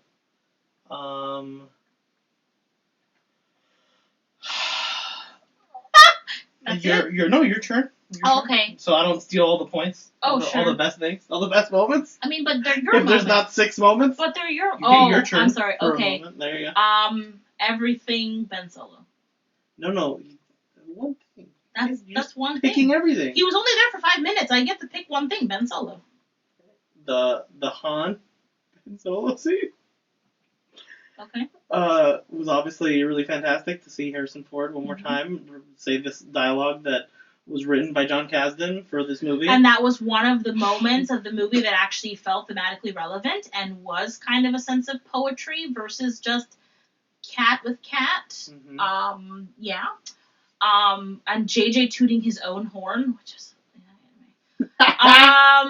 my second thing, the kiss. I loved the kiss. Of course. The whole build up to the kiss. Of course. Him crawling on his hands and knees for her. Oh, so beautiful. The kiss. That was just a perfect moment. That was beautiful. Even though the lighting was terrible. Oh yeah, I'm gonna complain. Why is this movie so freaking blue? Mm-hmm. Why does it? Do you guys? Even the difference between the filming of TFA to this is so bad. Why did they put a Snapchat filter over everything? Why is it so saturated? It doesn't even make thematic sense. It's just blue.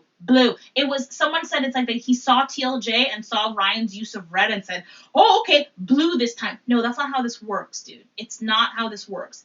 You don't just put a filter on it. This movie felt cartoonish. It had a cartoony look to it. It felt fake. Even Daisy, even Ray, her makeup and her styling was so cartoonish. Anyway, I liked the kiss. Continue. What else did you like? You're done? That's it?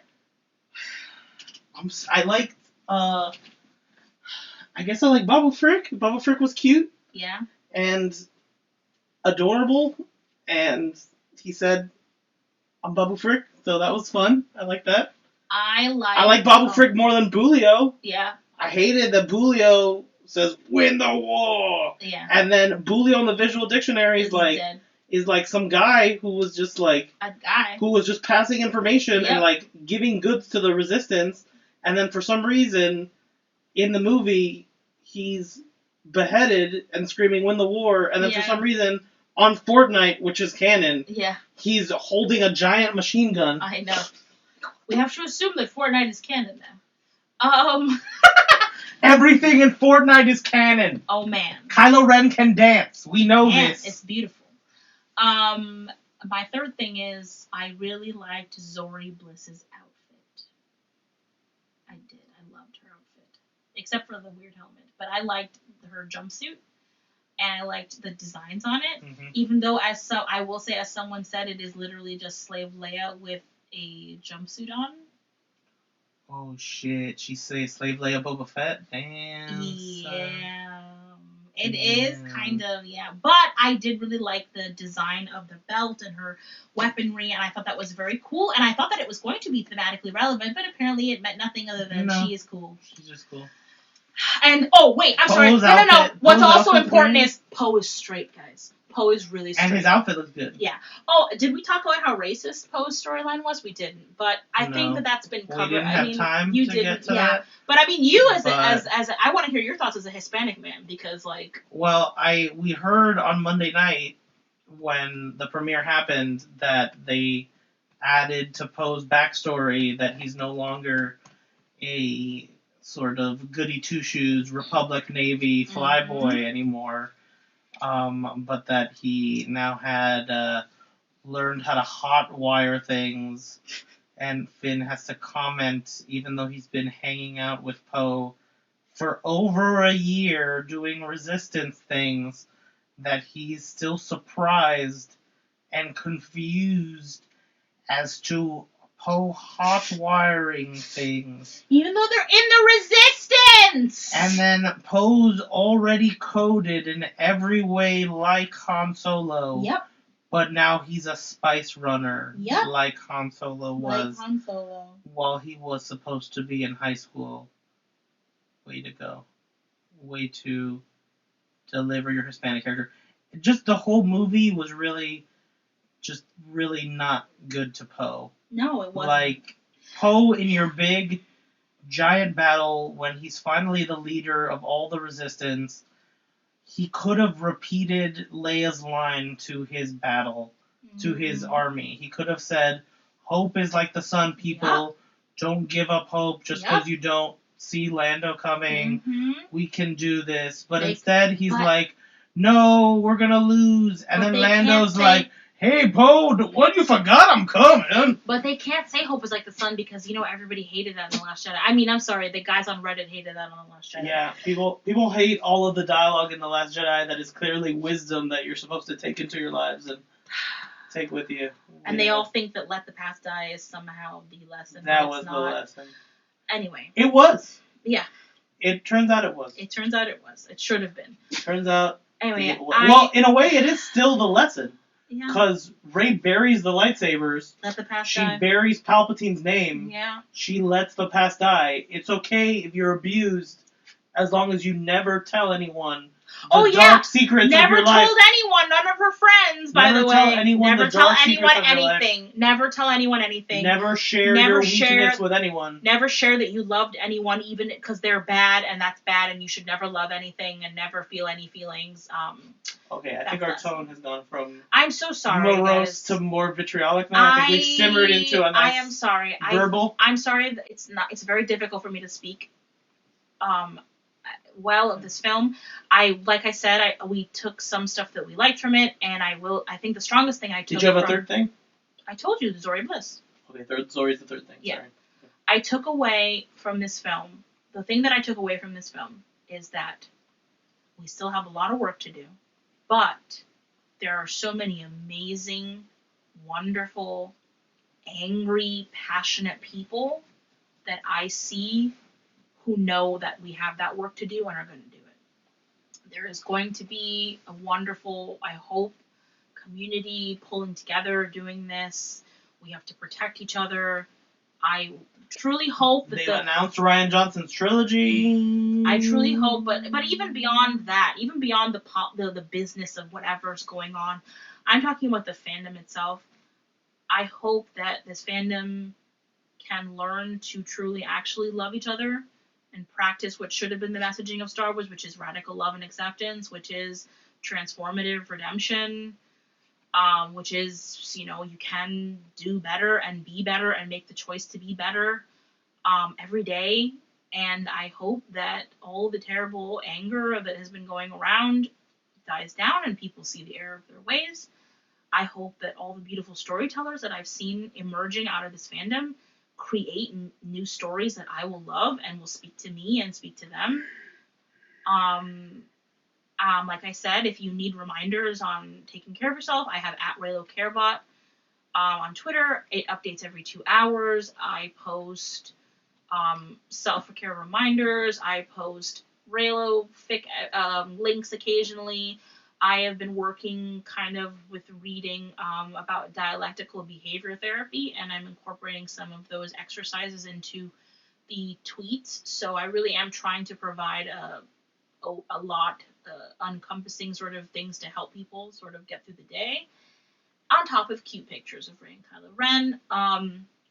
But I want to just point out, focus on the helpers in our fandom. Try not to focus on in the Star Wars community in general. Focus on the helpers. Focus on the people that are trying to make sense of the story for you so that you can sort of come away in a good way. Focus on telling your own stories. And if you can't just focus on that, at least try to spread more positivity than you do just, fighting back against people that are trying to push your buttons. Yeah, and it's not to say you can't stand up for yourself. You should absolutely stand up for yourself. But I'm saying that these people, they have no skin in the game. They think nothing of making a comment or being angry because there's stuff going on in their lives. It's 2 seconds of rage and they don't even think about it. But for you, obviously, it affects you, and it absolutely should, because it's wrong. But remember that these people, I know it doesn't seem that way, but these people are in pain. These people are in pain. I don't know what kind of pain it is, but they're in pain. And you do not owe them an explanation for why you like what you like. You do not owe them an explanation for the fandom you participate in or for the feelings you have. You do you. And you're not anyone's punching bag? No. And look to the people in our community that are creating stories, and create your own stories and contribute something good. And as we've seen, there have been some wonderful things. There was the AITIF, the ATAF Save Ben Solo Charity fundraiser that has now raised over $80,000 for the Arts in the Armed Forces charity, which provides theater performances for We a donated to that a military couple times. audience, active and veterans, and it really is about Adam's mission is really about using theater as a way to show a form of communication outside of violence. There's also been the Kelly Marie Tran, There's a Kelly Marie Tran fundraiser Cyber Smile also, Foundation, and there's also one for Daisy and there's Ridley. also one for Daisy Ridley. We have started all of these foundations, Raylos and people in the community have. So this is there. That's the positive stuff.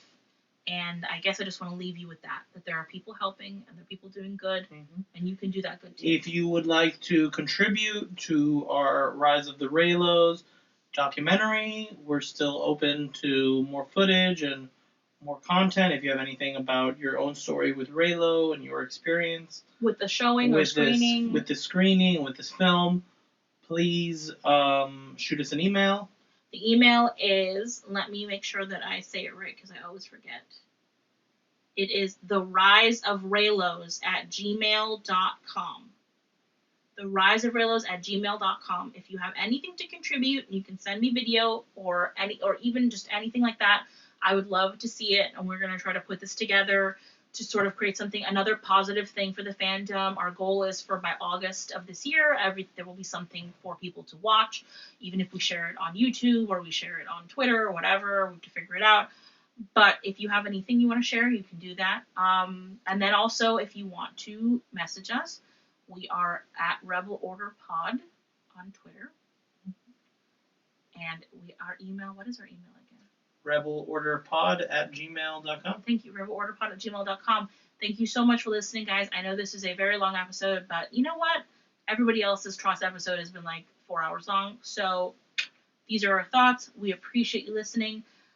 The future of this podcast, we'll figure it out as we go along. But we'll still be here somehow, somewhere. There someday, will be more Rebel Order adventures. There will be, yes. At least until SWCA. Come on. Sure, at least. And beyond. Yeah. Thank you again, guys. I've been Danny. I have been Steven. Thank you, Midnight Hounds, for not barking. May the Force be with us.